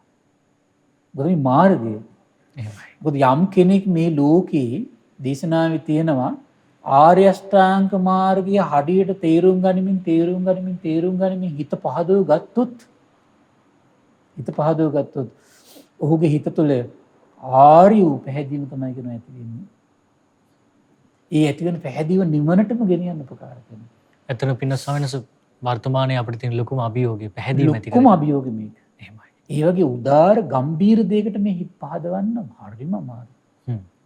ඒ නිසා අපි හැබැයි සතියකට සැරයක්වත් අඩු ගානේ මම හිතනවා සතියකට සැරයක්වත් නැවත මේ මාර්ගය තමයි අපි ශ්‍රවණය කරන්න ඕන. මාර්ගයේ තියෙන දේශනාව තමයි නැවත කියවන්න ඕන. මාර්ගය ගැන හරියට හිත පහදව ගත්තොත් අපිට මේ නිවන් මඟ වරදින්නේ. ඒ නිසා නැවත දැන් බලන්න ආර්ය අෂ්ටාංග මාර්ගය ගැන සංයුත්ත නිකායේ 5 බුද්ධ වහන්සේගේ සම්පූර්ණ වග්ගයක්ම තියෙනවා. ආර්ය අෂ්ටාංග මාර්ගය වර්ණනා කරනවා. එච්චරකට නිරන්තරයෙන් ප්‍රතිපදාව වර්ණනා කරනවා. ඒ නිසා අපි හැමතිස්සෙම මේ සම්මා දිට්ඨිය ගැන නැවත ශ්‍රවණය කරන්න ඕන. කියවන්න ඕන. අපි එකපාරක් ඇහුව පමණින් සුතමේ ඥානය සමහරවිට අපිට කියවද්දි දැනේ. මම මේක අහලා තියෙනවා. ඒකට කියන්නේ සුතමේ ඥානය කියලානේ. අහලා ඇති වෙන ඥානයක් විතරයි. හැබැයි ඒක හිත ඇතුලේ බැසගත්තු දෙයක් නෙමෙයි. එහෙනම් මේ හිත ඇතුලේ බැසගත්තු දෙයක් බවට පත් වෙන්න නම් අපි නැවත සම්මා දිට්ඨිය ගැන කිව යුතුයි. නැවත ශ්‍රවණය කර යුතුයි. නැවත විමසිය යුතුයි. විමස සම්මා දිට්ඨිය හිතට පුළුවන් තරම් සංවේදී කරවන්න. සංවේදී කරවන්න තමයි හිත ඇතුලේ ඩිංග පැලපදියම් වෙන පටන් ගන්න. පළපදියම් වෙනකම් මේක තමන්ගේ හිත ඇතුලේ මේක අංගයක් බවට පත් වෙන්නේ. අංගයක් බවට පත්වෙච්ච දේවල් ලේසියෙන් අතහැරෙන්නේ නැහැ. දැන් බලන්න අම්මා කෙනෙකුට තාත්තා කෙනෙකුට දරුවෙක් කියන කෙනා හිත ඇතුලේ කුමක් බවටද පත් වෙලා තියෙන්නේ? අංගයක් බවට පත් වෙලා තියෙන්නේ. නැද්ද බලන්න? මේ දරුවා කොච්චර සමහරලාට දෙමාපියන්ට වෛර කරත් දරුවන්ට පොඩි දෙයක් අකරතැබ්බයක් කියලා දෙමාපියන්ගේ හිත උණු වෙලා යන්නේ නැද්ද? දුවගෙන යනවා. ඒක නේද? කොහොමද ඒ දරුවෝ ගැන හිතලා දරුවන්ගේ සැපේ යහපත මේ නිදුක් බව නිරෝගී බව හිතලා මේ දෙමව්පියන්ගේ හිතවල දරුවෝ කියන එක හිතලා අංගයක් බවට පත් වෙලා තියෙනවා. ඒකයි සමහර දෙමව්පියෝ දරුවෝ නැති වෙලි සීවි කල්ලි. අන්නේ මට්ටමට සම්මාදිට්ඨිය ගැනත් වෙන්න ඕන. එච්චර එහෙනම් කොච්චර හිතන්න ඕනද? ඊළඟ තමයි කියනවා සම්මා සංකල්ප. ඒකට අපි ඉස්සරහට මේක විස්තර වෙන්න තියෙනවා. අපි ඒකට ඒක විස්තර අපි ගනිමු පොඩි වෙලාවකට. සම්මා සංකල්ප. සම්මා සංකල්ප කියන්නේ ඒකට මනස තුල ඉපැද්දිය යුතු එකක්. ඊළඟට සම්මා වාචා. ඒක පුළුවන් තරම් වචනෙන්ම එතකොට කරන්න තියෙන දෙයක්.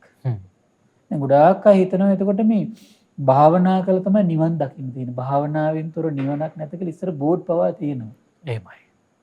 භාවනාවෙන් තොර නිවනක් නැත කියන එක නෙමෙයි හරි වචනේ. සම්මා දිට්ඨියෙන් තොර නිවනක් නැත. සම්මා සංකල්පයෙන් තොර නිවනක් නැත. සම්මා වාචාවෙන් තොර නිවනක් නැත. සම්මා කම්මන්තයෙන්, සම්මා ආජීවයෙන්, සම්මා වායාමයෙන්, සම්මා සති, සම්මා සමාධි කියන මේ ආර්ය අෂ්ටාංග මාර්ගයෙන් තොර නිවනක් නැත කියුවොත් තමයි ඒක සැබෑ වචනයක් බවට පත් වෙන්නේ. නැත්තම් මේ වචන පවා ප්‍රායෝගික නෑ මේ ශාසනෙත් එක්ක බලන්න. එහෙමයි. ඒතර බුදුරජාණන් වහන්සේ ඊළඟට හරි ලස්සනට මේ කෙටියෙන් තමයි ඒතර මාර්ග ගැන කිව්වේ. සමහරට කෙටියෙන් මාර්ග ගැන කියද්දී අර යම් සසරියම් ප්‍රඥාව පිරු ශ්‍රාවකයෝනේ. එහෙමයි. කියද්දිම හිත සංවේදී වුණා. ඒතර මුල් තැන ගත්තා මේ හිත සංමි පස් දෙනා අතරින්ම වඩා සංවේදී වුණේ කොණ්ණඤ්ඤ ස්වාමීන් වහන්සේ. ඒකයි පළවෙනි ධර්ම දේශනා ඉවර වෙද්දිම සෝතාපන්නයි. ඊළඟ බුදුරජාණන් දේශනා කළා හරි අසරිමත්. දැන් බලන්න මාර්ග ගැන විස්තර කළා. ඊළඟට මේ මාර්ගයට පැමිණි සම්මාදිට්ඨියනේ. සම්මාදිට්ඨිය අංගෙ තමයි ඊළඟට ඉස්මතු කරන්නේ බුදුරජාණන් වහන්සේ. කොහොමද? ඉදංකෝ බණ භික්කවේ දුක්ඛං අරිය සත්‍යං. පින්වත් මහණෙනි දුකක් තියෙනවා මේ ලෝකේ ආර්ය සත්‍යයක්. ඒතර සාමාන්‍ය මේක මේ වචනේ පවා අපේ හිතේ සෑහෙන සංවේදී කරනවා. මේ ලෝකේ දුකක් තියෙනවා ඒක ආර්ය සත්‍යයක්. දුකක් තියෙනවා ආර්ය සත්‍යයක්. දැන් අපිට දුකක් තියෙනවා කියලා අපි ඇහුවාට අපි හැමතිස්සෙම ඒක ආර්ය සත්‍යයක් විදිහට අපේ හිත පිළිගන්නේ නැති නිසා තමයි මේ දුකේ යම් අංගයකට අපේ ජීවිතේ ළඟා වෙනකොට මේ බණ අහපු කෙනාම සමහර සලිත වෙලා අඬනවා.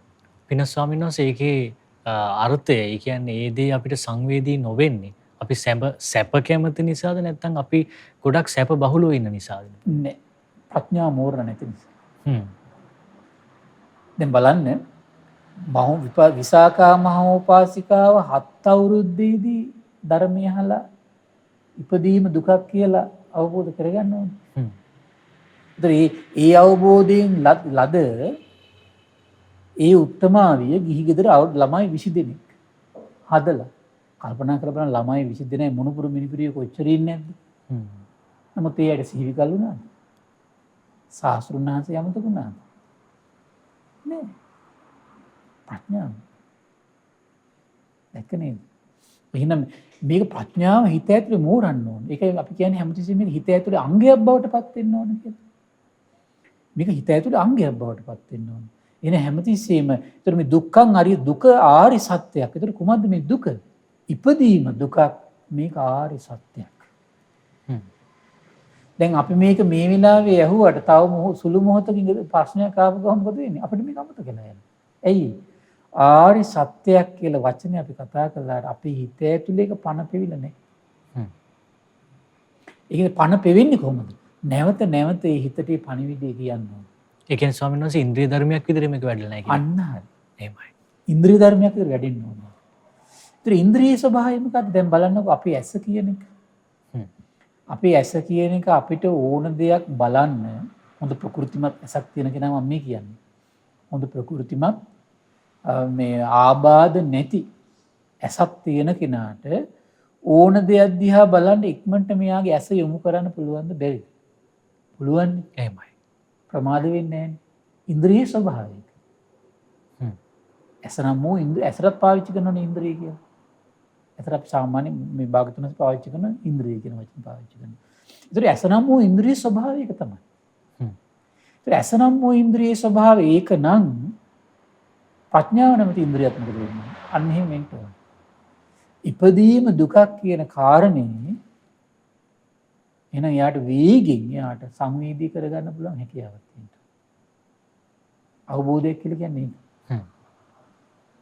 එතකොට ඒ තමන්ට තනියෙන් ඉපදීම දුකක් කියලා හිතද්දී හිත සංසිඳෙන්නේ නැත්නම් ඒකෙන් අදහස් වෙන්නේ මොකක්ද?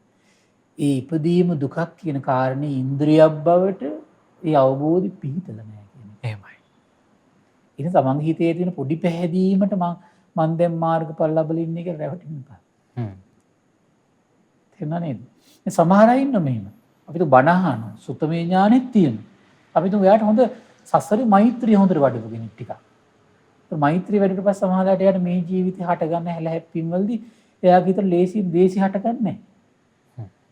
ඒක සමහරවිට එයා හිතනවා එහෙනම් මගේ හිතේ මේ ද්වේෂය හට ගන්න නැත්තේ එහෙනම් මේ චතුරාර්ය සත්‍ය අවබෝධය ඇති වෙච්ච නිසාද කියලා තමයි රැවටෙන්න පුළුවන් කියන්නේ.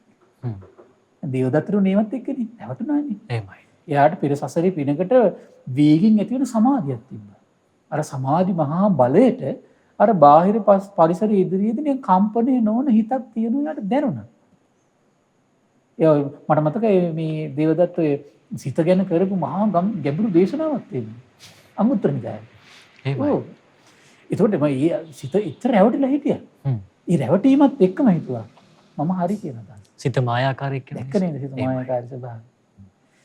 ඒ නිසා මේ ඉපදීම දුකක් කියන අවබෝධය මහා විශ්මිත දෙයක් ඒක. ඒක විශ්මිත දෙයක් ඒක. ඒතර ආර්ය සත්‍යයක් කියලා කියන්නේ කොහොමද ඒක?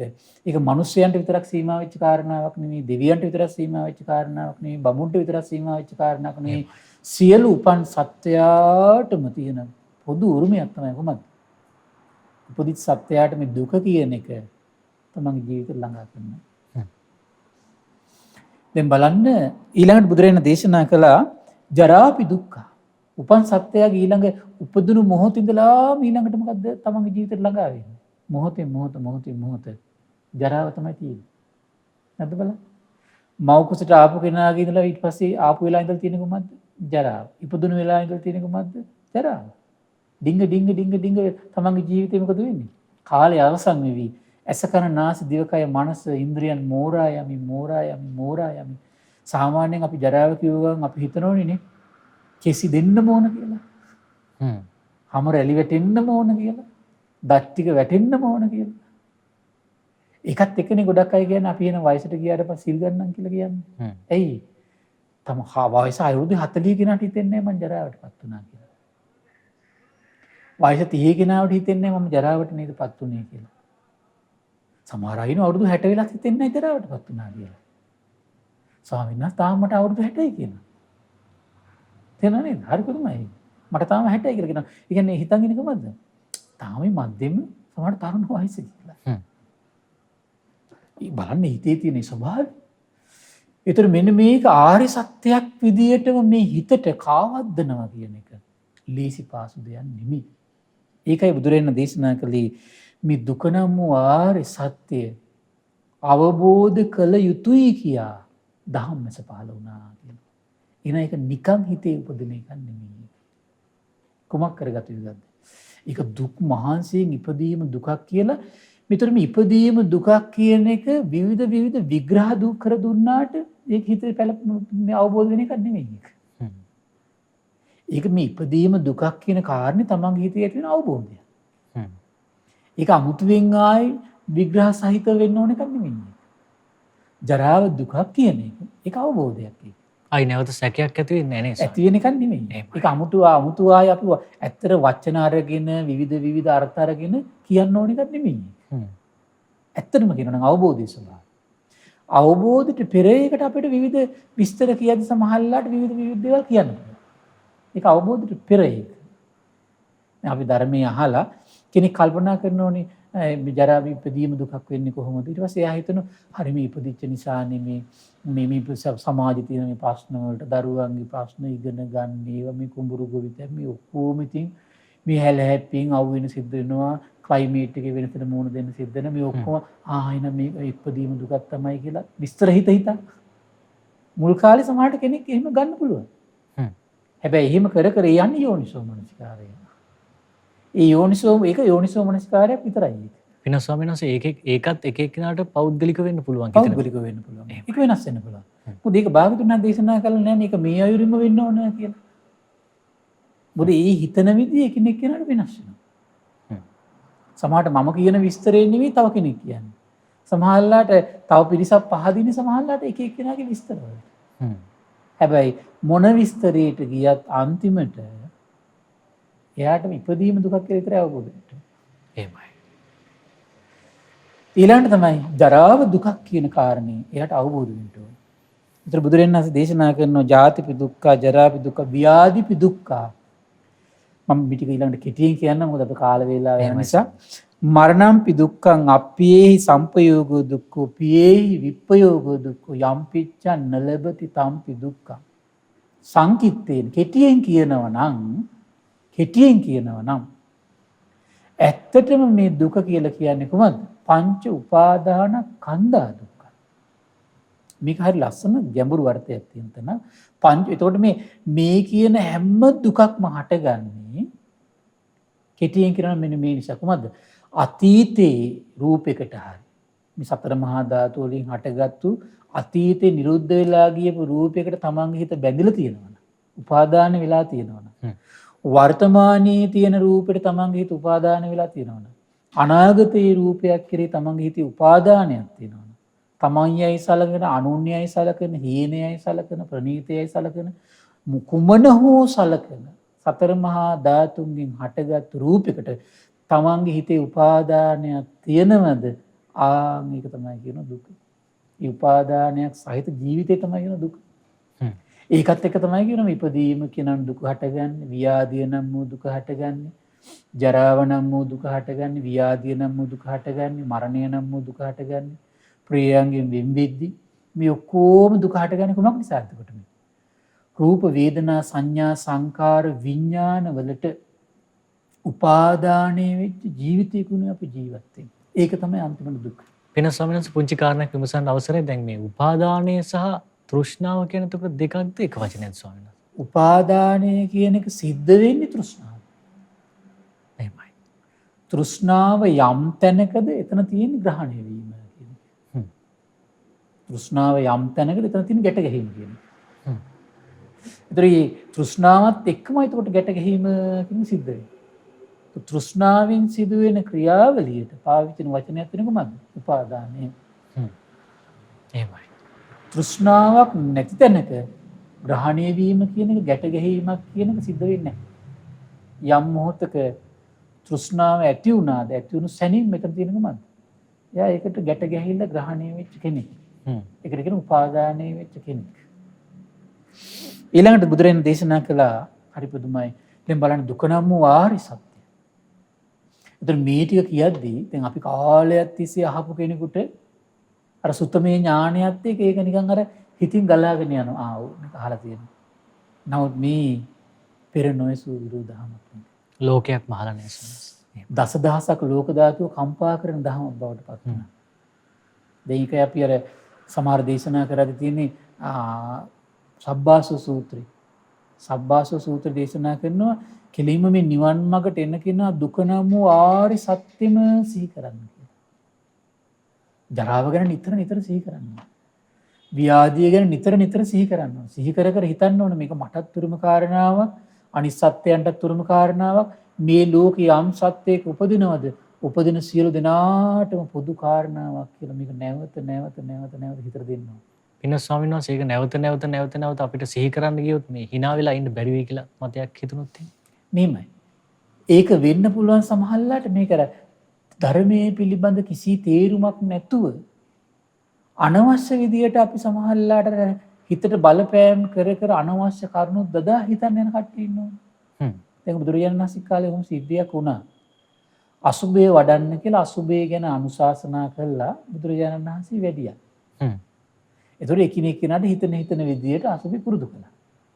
ඒතර ඕලාරිකව ඒගොල්ලන්ගේ හිතවල මහා අප්‍රියාවක් කලකිරීමක් ඇති වුණා. එහෙමයි. තේරුණා නේද? ඒතර ඒ සිද්ධියත් එක්ක තමයි ඊට පස්සේ විශාල ප්‍රශ්න ගොඩක් පැන නැගුණා. ඉතින් බුදුරජාණන් වහන්සේ ඇවිල්ලා ආවට පස්සේ බලනකොට ඒතර පුදුම සිද්ධියක් වුණා. මේක එක්කෙනෙක් මිගලන්ඩික කෙනෙක් පැවිදිලා ඉඳලා මේ එක සමහර භික්ෂුන් වහන්සේලා කියනවා මේ මාව ජීවිතයෙන් තොර කරන්න කියලා. අර මිගලන්ටි කියන කෙනා මොකද කරේ? මේ මරාගෙන ගියා භික්ෂුන් වහන්සේ. භාගතුන් වහන්සේ භික්ෂුන් වහන්සේලා බොහෝ පිරිසක් අඩු. එතකොට මේ බුදුරජාණන් වහන්සේ මොකද්ද මේකට උනේ හේතුව? විස්තරේ කිව්වා. ඊට පස්සේ ආනාපාන සති ආනිසංස දේශනා කළා. බැලුවා එතකොට මේ පිරිසට මේක හරියන්නේ නැහැ. ආන්නේ වගේ ඉතින් දැන් චතුරාර්ය සත්‍ය යම් කෙනෙකුට සංවේදී නොවෙන්න පුළුවන්. සමහරවිට ඒ කෙනාගේ ප්‍රඥා ඉන්ද්‍රිය අඩුයි. එහෙම කට්ටිය ඉන්නවා. බුද්ධ ශාසනයේ එක දේශනාවක තියෙනවා. සමහර අයගේ ශ්‍රද්ධා ඉන්ද්‍රිය තමයි කියන බලවත්. ඒ කියන්නේ ප්‍රඥා ඉන්ද්‍රිය සංවේදී කරවන්න හරි අමාරුයි. කල් යන. සමහර අයගේ සමාධි ඉන්ද්‍රිය බලවත් කියනවා. සමහර අයගේ ප්‍රඥා ඉන්ද්‍රිය බලවත් කියනවා. මේ ශ්‍රද්ධා ඉන්ද්‍රිය බලවත් අයට බුද්ධ ශාසනයේ භාග්‍ය සර්වඥාන්ත නමක් දෙනු ශ්‍රද්ධාවෙන්. සමාධි ඉන්ද්‍රියට බලවත් අයට නමක් දෙනු කාය සති. ප්‍රඥා ඉන්ද්‍රිය බලවත් කෙනාට නමක් දෙනු දිට්ඨප්පත කියලා. ඒ සාරිපුත්යන් වහන්සේ කියන්නේ දිට්ඨප්පත ශ්‍රාවකය. එතකොට මට මතක හිටියේ ස්වාමීන් වහන්සේ තුන් දිනක අතර තමයි කතා බහ ඇති වෙන්නේ ඇත්තට. එතකොට ඒකෙන් තේරුණා මේ ස්වාමීන් වහන්සේ තුන් දෙනා ඒ ඉන්ද්‍රියන් වලින් යුක්තයි කියලා. සාරිපුත්ත මහ රහතන් වහන්සේ එතකොට ඒ සද්ධා ඉන්ද්‍රිය බලවත් ස්වාමීන් වහන්සේ කියනවා මම හිතන්නේ වඩා ශ්‍රේෂ්ඨයි කියන සද්ධා විමුක්ත වෙනවා. ඒතර කායසක්කී ගතියෙන් යුතු ස්වාමීන් වහන්සේ කියනවා මම හිතන්නේ වඩා ශ්‍රේෂ්ඨයි කායසක්කී කියන. සමාධි ඉන්ද්‍රිය බලවත් නිසා. සාරිපුත්ත මහ රහතන් දේශනා කරනවා මම හිතනවා දිට්ඨප්පත කියන වඩා ශ්‍රේෂ්ඨයි මොකද ප්‍රඥා ඉන්ද්‍රිය බලවත් නිසා. කතා බහ එච්චරයි. ධාර්මික ලස්සන කතාවක් ඇති වුණා. අපි දැන් අපි කතා කරගත්තනේ. මේ බුදුරජාණන් වහන්සේ ගාවට යනවා. වාද නැහැ. වාද මිටවත් බුදුරජාණන් වහන්සේ ගාවට කියලා පස්සේ තමයි දේශනා කළේ එහෙම කියන්න බෑ කියලා. එහෙම කියන්න බෑ කියලා. මේ තුන් දෙනාගේ වෙන්නකො මාර්ගඵලලාභී ශ්‍රාවක රහතන් වහන්සේලා පහළ වෙනවා කියලා. බලන්නට සියලු ප්‍රශ්න निराකරණය කරන්නේ කවුද? ඒතර අපිට අපේ ජීවිතවල විවිධ සමහරලාට අපි දැනුම හොයාගෙන විවිධ මතවාද ඇති වෙන්න පුළුවන්. ඒ මතවාද සියල්ල අපි එක තැනකට ගේන්න ඕන. කොතෙන්ද මේ බුද්ධ වචනෙට. මොකද පසු කාලීනව ලියවිච්ච පොත්පත් වලින් අහපු කාරණා වලින් අපිට වෙන්න පුළුවන් සමහර සමාජගත වුණාට පස්සේ. ඒත් අපි එක තැනකට එන්න ඕන. කොතෙන්ද මේ බුද්ධ වචනට එන්න ඕන. සූත්‍රයට. එහෙමයි.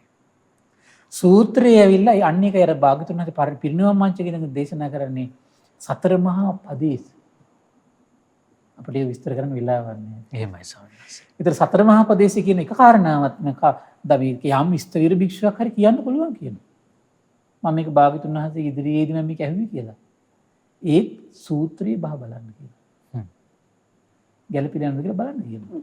බලන්න භාගතුන් වහන්සේ අපිට මඟ පෙන්වීම කළා ඉවරයි. ඒ නිසා භාගතුන් වහන්සේගේ අවබෝධය ඉදිරියේදී අපි සියලු දෙනාම අපේ මත ගලපලා බලලා අත්හරින්න දිනන නම් අත්හරින්න මේ හැකියාව තියෙන්න ඕන. ඒකට ගැළපෙලා යනවා නම් ඒකට එකතු වෙන්න පුළුවන් හැකියාව තියෙන්න ඕන. එහෙමයි. නැත්තම් අපි ශ්‍රාවකත්වයේ ඉන්නවද නැද්ද කියලා අපිට ප්‍රශ්නයක් තියෙනවා. බුද්ධ වචන ඉදිරියට අපිට එක් කරගන්න බැරි නම්. ඊළඟට බුදුරජාණන් දේශනා කළා ඉදං කෝපන භික්කවේ දුක්ඛ සමුදයං ආර්ය සත්‍යං. පින්වත් මහන්නේ ඊළඟ ආර්ය සත්‍ය කුමක්ද? ඊළඟ ආර්ය සත්‍ය තමයි දුක හටගන්න හේතුවක් තියෙනවා. එහෙනම් මේ සෑම දුකක්ම ප්‍රියයන්ගේ වෙන්වේදී අපේ හිතේ ගින්දරක් එනවා. අප්‍රියයන් සමග එකතු වෙද්දී අපේ ජීවිතේට ගින්දරක් ඇති වෙනවා. ඊළඟට යම් දේවල් අපි කැමති වෙලා තියෙනකොට ඒ දේවල් නොලැබෙද්දී අපේ හිතේ ගින්දරක් දුකක් ඇති වෙනවා. අපේ කය වියපත් වෙනකොට අපේ හිත ගිනි ගන්නවා. ඒ වගේම තමයි අපේ ජීවිතයේ ලෙඩ වෙද්දී අපේ හිත ගිනි ගන්නවා. මරණය කරා ලං වෙනකොට අපේ හිත ගිනි ගන්නවා. ඒකට ගිනි ගන්න සියල්ලටම හේතුව තමයි මොකක්ද? බාහිර ලෝකෙ දෙයක් නෙමෙයි. ඒ කියන්නේ අපේ බාහිර ලෝකෙ ඕන ප්‍රශ්නයක් වුණත් අපේ හිත ගිනි ගන්න නැත්නම් අපිට ප්‍රශ්නයක් නැහැ. එහෙමයි. බාහිර ලෝකේ ඕන ප්‍රශ්නයක් අපිට මහා පීඩාවක් ගෙනින් මේ ප්‍රශ්න ඉදිරියට අපේ හිත කොමක් කරොත් ගිනිගත්තු. ඒ නිසා පින්වත්නි අපේ හිත ගිනිගන්නේ බාහිර කෙනෙක් නිසා නෙමෙයි. අපේ හිත ගිනිගන්නේ බාහිර දෙයක් නිසා නෙමෙයි. එහෙම අදහසකින් අපි හිටියොත් අපිට මේ ධර්මය අවබෝධ කරන්න බෑ. ඒ කියන්නේ ස්වාමීන් වහන්සේ හැම වෙලෙම තමන්ගේ දිහාවට චෝදනාව තියාගන්න. අනිවාර්යෙන්. ගිනිගන්න හේතුව ඒ පෙර නොඇසූ විරූ දහම බුදුරජාණන් වහන්සේ සම්බුද්ධත්වයට පත්වේදී අවබෝධ කළ ආශ්චර්යය. ඒ දහම් සක ප්‍රවර්තනය කළා කොහොමද බුදුරජාණන් දේශනා කළේ? ගිනිගන්න හේතුව යායන් තණ්හා පෝනෝ භවිකා නන්දිරාග සහගතා తත්‍ර తත්‍රා විනන්දිනි. හරි පුදුමයි. මේක දෙවියන්ට මරුන්ට බමුන්ට ශ්‍රමණයන්ට බ්‍රාහ්මණයන්ට කිසි කෙනෙකුට සංවේදී නොවෙච්ච හොයාගන්න බැරි වෙච්ච දෙයක් තමයි කොහොමද මේ අපේ හිත ඇතුලේ තියෙන දෙයක් දැක්කා. මේ කයේ තියෙන එකක් නෙමෙයි මේක. හිතේ තියෙන දෙයක් මේක. කොහොමද? තණ්හාව නම් වූ ස්වභාවයක් හරි අසරිමත් බුදු කෙනෙක් දකිනවා. ඒක සම්බුදු නෙතකින් දකින්නකම්. ඒක තමයි මෙන්න මේ කාරණේම හිතනවා නම් පුදුමයි සම්බුදු නේත්‍රී ආශ්චර්ය වෙනවා. සම්බුද්ධත්වයක අසිරිය. කොහොමද දුක හටගන්න හේතුව තියෙන්නේ කොහෙද මේ? වෙන කොහෙවත් නෙමෙයි. තමන්ගේම හිත ඇතුලේ ආගන්තුකව පළපදියම් වෙච්ච දෙයක් විදිහට දකිනවා. ඒක තමයි පුදුම දේ කියන්නේ. දැන් අපේ හිතේ හටගන්න දේවල් ලේසි පාසු නෑනේ කෙනෙකුට මේක හිතේ ඇති වෙච්ච දෙයක් විතරයි. මේ හිතේ හටගත්තු දේ తాවකාලිකයි. මේක නැති වෙලා යනවා කියන කාරණේ ලේසි පාසු කෙනෙකුට හිතට ගන්න බෑ. තේරුණා නේද? අපිට නිකන් මේ හිතේ හටගන්න තරහා හිතෙන්නේ කොහොමද නිකන්? මේක නිකන් මේ සාමාන්‍ය මේ හිතටම කයටම බද්ධ වෙච්ච දෙයක් දෙන්න දැනෙන්නේ අපිට. එහෙම ලෝකේ බුදු කෙනෙක් දකින්නවා කොහොමද මේ? හිත ඇතුලේ තියෙනවා පුනර්භවය ඇති කරලා දෙන දෙයක්. පුනර්භවය ඇති කරලා දෙනවා කියන්නේ ආයි උපතක් කරා යන්න හිත ඇතුලේ චේතනාත්මකව කර්මය සකස් වීම සිද්ධ වෙන්නේ සිද්ධ කළ දෙන්නේ කොහොමද විසින්ද? තණ්හාව විසින් කරන එක. එහෙමයි. දරුවන් දේශේ උපද්දන්න ඇත්තටම හේතුව කොහොමද? තණ්හාව.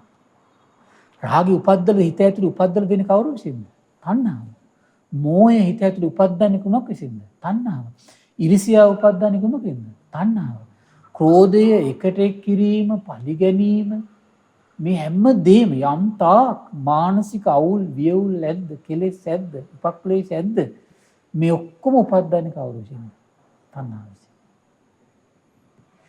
මේ හිතට පීඩාගෙන දෙන යම් තාක් දේවල් ඇද්ද? පුදුමයි, අසරිමත් සම්බුදු නෙතින් දකින්නවනේ තණ්හාව විසින් උපද්දලා දෙනවා මේ සියලු දුක් උපදින්නේ. එහෙමයි. ඒතර තණ්හාව නැති කරගත්තු බුදුරජාණන් වහන්සේ තමයි මේ සියලු පීඩාවල් තණ්හාවෙන් උපදලා දුන්නා කියලා. ඒක පුදුම දහම් මැසක් ඒක. ඒක චක්කුම් උදපාදී කියලා කියන්නේ අන්න ඒකයි. ඒක මේ දෙව් මිනිස් ලෝකයාටම නැති ඇසක්. එතකොට පුදුමයි, හරි ආශ්චර්යයි. අපිට මේක විස්තර වශයෙන් නැවත ඇත්තරම මේ උලුප්පමින් කතා කරන්න කැමතියි. ඉස්මතු කර නමුත් අපිට වෙලාව මදි. කාලේ හරස් වෙලා තියෙන්නේ. ඊළඟ බුදුරජාණන් දේශනා කළා ඉදං කෝපන භික්ඛවේ දුක්ඛ නිරෝධං අරිය සත්‍යං. පින්වත් මහන්නේ ඒ වගේම අවබෝධ කළා කොහොමද? දුක නිරුද්ධ වීම නම් වූ ආර්ය සත්‍යයක්. ඒතර මේ දුක නිරුද්ධ වෙලා යන තැනක් දකින්න භාග්‍යතුන් වහන්සේ. කොහොමද? යෝ තස්සායේව තණ්හාය. හිත ඇතුලේ හටගත්තු මේ තණ්හාවක් ඇද්ද? අශේෂ ශේෂයක්වත් නැතුව විරාග නොවැල්මෙන් නිරෝධ නිරුද්ධ වීමක් ඇද්ද? චාගු අත්හැරීමක් ඇද්ද? එහෙනම් අපිට හරි පුදුමයි. එහෙනම් මේ හිතේ හටගන්න තණ්හාව මේ ලෝක එකම එක උත්මේ පුද්ගලික අත්දැකීමක් ලැබලා තියෙන කොහමද? තණ්හාව කියලා එකක් තියෙනවා. ඒක හටගන්නකොට අත්හරින්න පුළුවන් කියලා. අත්දැකීමක් මේ ලෝකෙ මුලින්ම ඇති කරගත්තේ කවුද? බුදුරජාණන් වහන්සේ. එහෙමයි. ඒ විතරක් නෙවෙයි ඒකින් අත්හැර කාලයක් යනකොට නිදහස් වෙන්න පුළුවන් කියන අත්දැකීම බුදුරජාණන් වහන්සේ මුලින්ම ඇති කරගන්න. දැන් බලන්න අපිට පොඩි අත්දැකීම් ඇති. පුංචි කාලේ සමහරට අපිට හිතවත්කම් තිබිලා බොහෝම හිතවත් යාළුවෝ ඉන්නවා. සමහරට යනකොට අඬනවා, එහෙම වෙලා නැද්ද?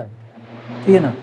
සමහරවිට ඒ ඇසුර කාලයක් අතහැරලා අපි හිතමු දැන් ඔන්න සාමාන්‍ය පෙළ ඇසුර නම් එහෙම එකක් තිබුණේ. අපි උසස් පෙළ හදාරන වෙන ඉස්කෝලේකට ගිහිල්ලා ඒ යාළුවෝ ඇසුරු කළා. එහෙම නැත්නම් විශ්වවිද්‍යාලයකට ගිහිල්ලා ඒ ඇසුර ඊට අර යාළුවෝ දැක්කත් ගන්නන්නේ නැහැ. එහෙමයි. කොහොමද වෙලා තියෙන්නේ? එහෙනම් ඒ තණ්හාව කොහොමද වෙලා තියෙන්නේ? ඒ තණ්හාවෙන් හිත නිදහස් වෙලා. එහෙනම් අපිට තේරෙනවා එහෙනම් ඒ තණ්හාවෙන් හිත නිදහස් වුණා නම් මේ විදියට අපි සීයෙන් ප්‍රඥාවෙන් හිටියොත් එහෙම සියලු තණ්හාවෙන් හිත නිදහස් කරන්න බැරි. හරි පුදුමයි. ඒතර බුදුරජාණන් වහන්සේ හරි ලස්සන දේශනා කරනවා ඉදං කෝපන භික්කවේ දුක්ඛ නිරෝධ ගාමිනී පටිපදං යථා භූත. ඉදං දුක්ඛ නිරෝධ ගාමිනී පටිපදං අරිය සත්‍යං. පින්වත් මහන්නේ මේ තමයි. එතකොට මේ කියන තණ්හාව හිතේ තියෙන තණ්හාව හරි පුදුමයි. මේක නිදහස් කරලා දාන මාර්ගය මානසිකවම උපද්දන දෙයක්. කොහොමද මේ මානසික උපද්දන් තියෙන්නේ? ඒතර මේ හිතේ හටගත්තු තෘෂ්ණාව තමන් හිතේ හැසිරෙනවා. ඇහෙන් රූප දකිනකොට ඒ තෘෂ්ණාව කියන එක හටගන්නවා. ඉස්සෙල්ලා මේ ශාසනයේ ශ්‍රාවකයට අන්න එක තමයි දකින්න පුළුවන්කම තියෙන්නේ. ඇස ඔස්සේ තමන්ගේ හිත තුළ තෘෂ්ණාව හටගන්නකොට මෙන්න තෘෂ්ණාව හටගන්නවා කියලා දකින්න පුළුවන් කියාවක් තියෙනවා. කන ඔස්සේ, නාසය ඔස්සේ, දිව ඔස්සේ, කය ඔස්සේ, මනස ඔස්සේ ඒක හටගන්නකොට මෙන්න තෘෂ්ණාව හටගන්නවා දකින්න පුළුවන්කම තියෙන්න ඕන. අන්නේ දැකීමේ හැකියාවට තමයි කියන්නේ කොහොමද? සම්මා දිට්ඨිය. සම්මා දිට්ඨිය. ඊට අමතරව තව පරයයන් තියෙනවා. කෙනෙකුට මුලින්ම තෘෂ්ණාව දකින්න බෑ. ඒ තෘෂ්ණාව දකින්න මට්ටමට පත් වෙන්න හිත ගොඩක් සියුම් කරන්න ඕනේ. ඒකට තමයි මුලින් දේශනා කරන්නේ කොහමද? ඇස ඔස්සේ කෙලෙස් හට ගන්නවා. සමහරවිට ද්වේෂය හට ගන්නවා. අකුසල් හට ගන්නවා. මුලින්ම ඒතර ශ්‍රාවකයා පුරුදු වෙන්න ඕන කියනවා. ඇහෙන් කනෙන් නාසයෙන් දිවෙන් කයෙන් මනසෙන් හට ගන්න අකුසල්. මේක අකුසලයක් කියලා තේරුම් ගන්න මහන්සිය. මුලින් ඒතර කුසල අකුසල තමයි. මෙන්න අකුසලයක් මෙන්න කුසලයක් මෙන්න අකුසලයක් මෙන්න කුසලයක් බෙදා වෙන් කරගන්න. බෙදා වෙන් කර කර ඒකත් සම්මා දිට්ඨියට අනුග්‍රහ කරනවා. එහෙමයි. එතකොට වචනෙන් යම් වචනයක් පිට වෙනකොට මේක යහපත් වචනයක් මේක අයහපත් වචනයක්. බෙදලා වෙන් කරන්න සම්මා දිට්ඨිය. මේ සිතවිල්ල හොඳ නැහැ මේ සිතවිල්ල හොඳයි. එහෙම නැත්නම් මේ ක්‍රියාකලාපේ නරකයි මේ ක්‍රියාකලාපේ හොඳයි. මේ මේක මිත්‍යා ආජීවයක් මේක සම්මා ආජීවයක්. මේ විදිහට බෙද බෙදා තේරුම් ගන්න මනස හුරු කරනකොට තමයි කොහොමද වැඩෙන්නේ? සම්මා දිට්ඨිය මුහුකුරා යනවා ටික ටික. ඊළඟට ඒ ඔස්සේ තමයි. එතකොට මේ දැක්මත් එක්ක තමයි සම්මා සංකල්ප කියන එක වඩන්න පුළුවන්කම තියෙන්නේ.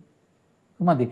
දැන් මේ සිතවිල්ල හොඳයි මේ සිතවිල්ල නරකයි කියලා දැක්ම ඇති වුණාට පස්සේ ඒ දැක්මත් එක්ක ඊට පස්සේ එයා ඩිංග හුරු කරන්න පටන් ගන්න කොහොමද?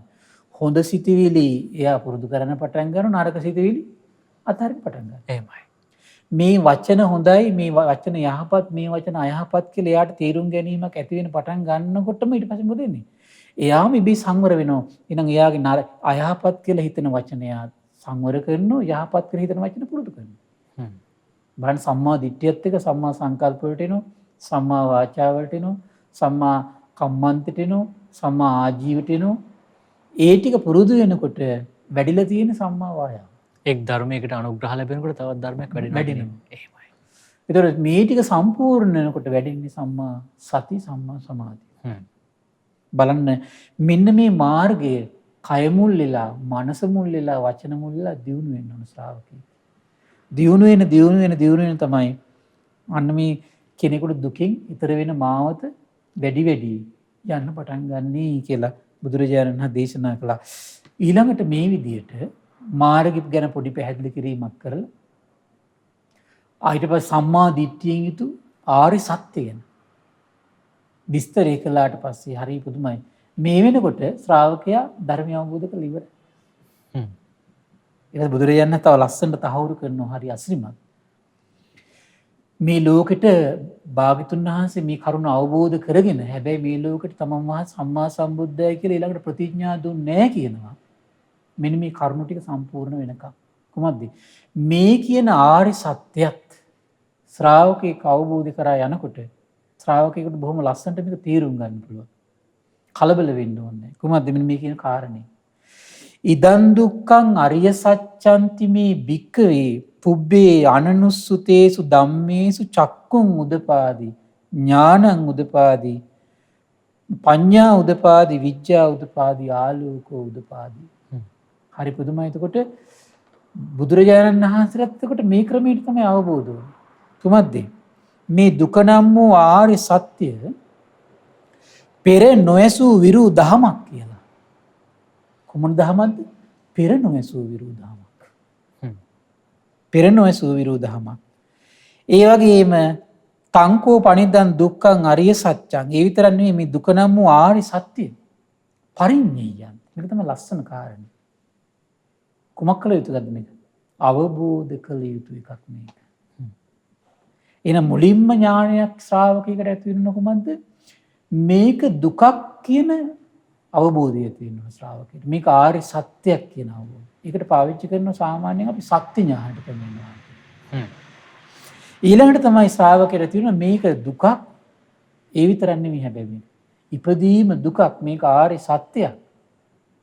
දැන් සමහර කට්ටිය මේ ධර්ම මාර්ගය කොහොමද නිරවුල් කරගන්නේ? මේ කොහොමද නිරවුල් කරගන්නේ කියලා බොහෝ අය තුන් තේරෙවිලි හිතනවනේ. එහෙමයි. ඒක නැති කරන තැනක් මේ. ඉපදීම දුකක් කියලා දැන් අපි අහනවා. ජරාව දුකක් කියලා අපි අහනවා. මේක ආර්ය සත්‍යයක් කියලා අපේ හිතට යම් ප්‍රමාණයකට අපි මේ සනිටුහන් කරන්න මහන්සි ගන්නවා. හැබැයි ඊළඟ කාරණේ අපි තීරුම් ගන්න ඕන දෙයක් තමයි කොහොමද? තංකෝ පනිදන් දුක්ඛං අරිය සත්‍යං පරිඤ්ඤයන්ති. මේක සුත්තමේ ඥානයක් විදිහට හිතට සනිටුහන් කරගත්තට මදි.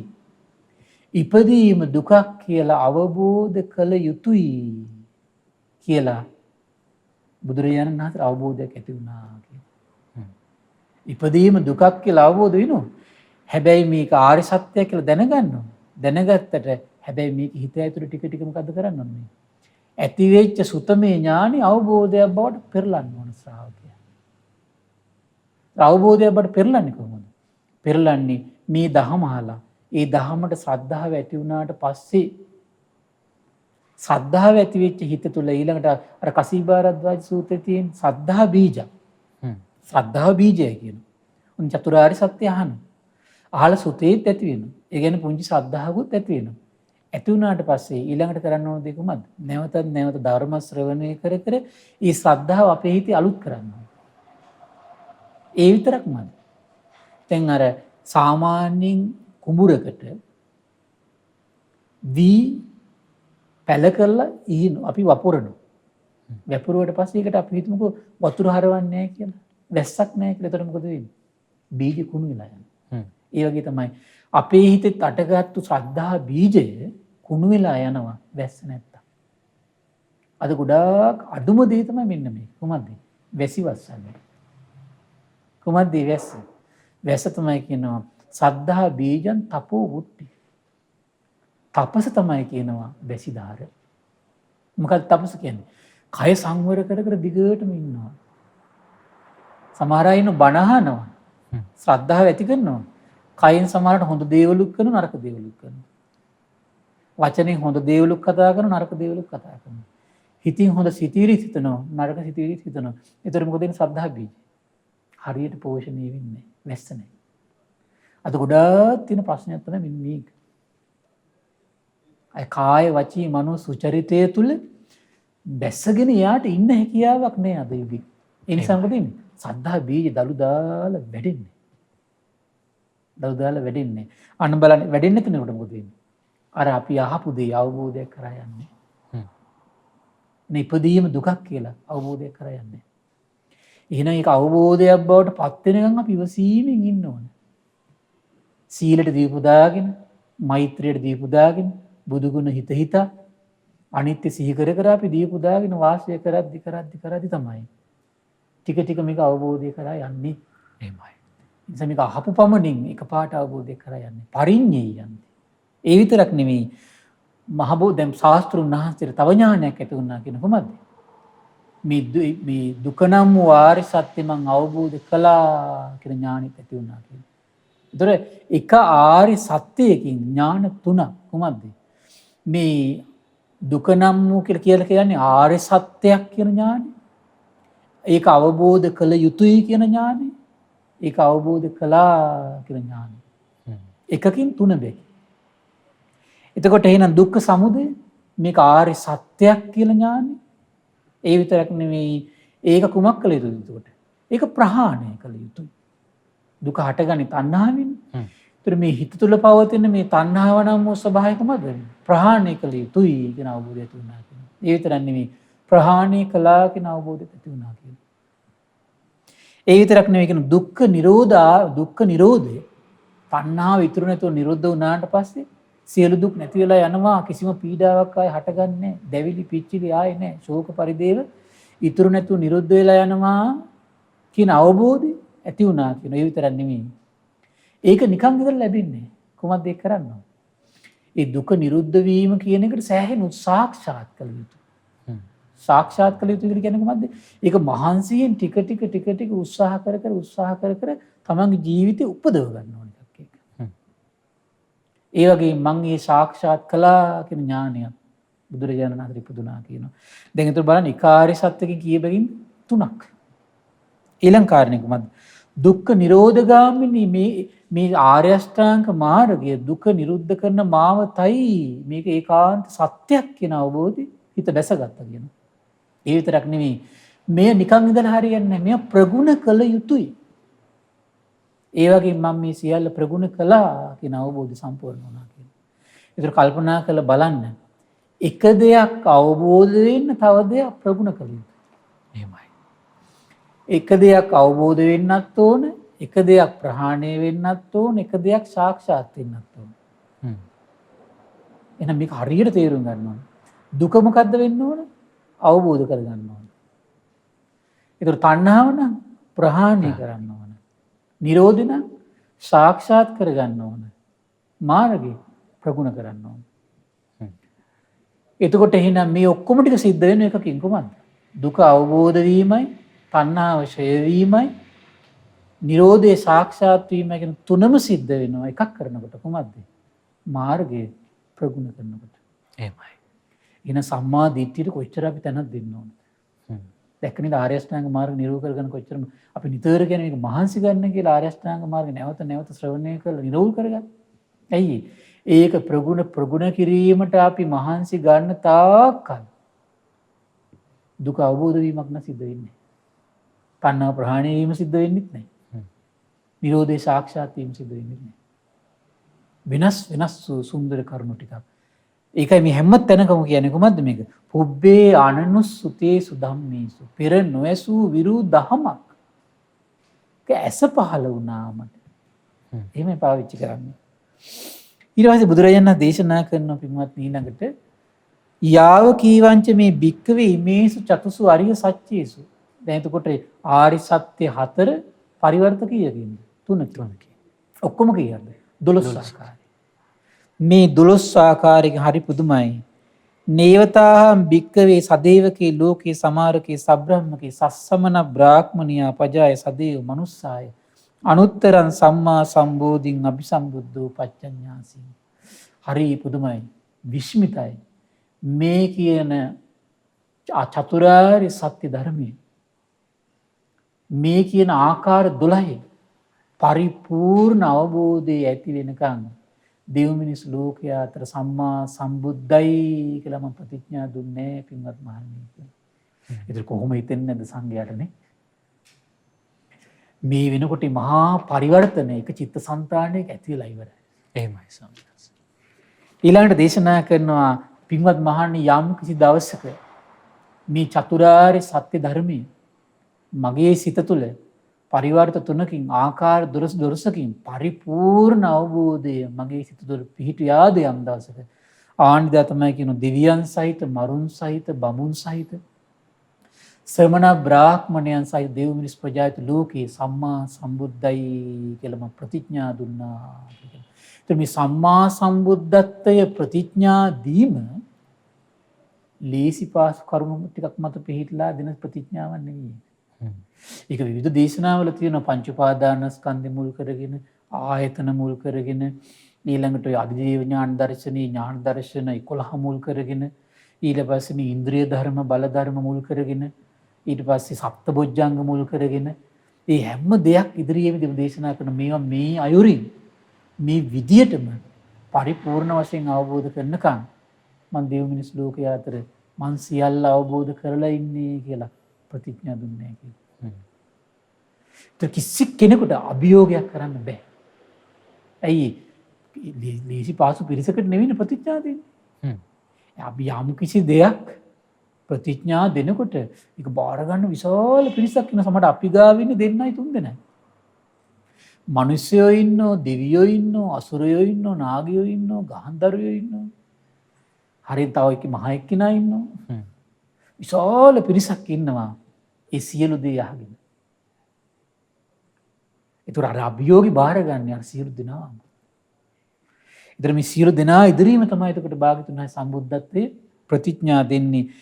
ඉමස්මින්ච පන වෙయ్యා කරනස්මින් බඤ්ඤමානේ. ඒතර වෙయ్యා කරන කියන නම පාවිච්චි කරනවා මෙතන. කුමක් නිසාද? මෙතන චතුරාර්ය සත්‍ය නම් වූ ධහමම තමයි නැවත ඉස්මතු කළේ භාග්‍යතුන් වහන්සේ.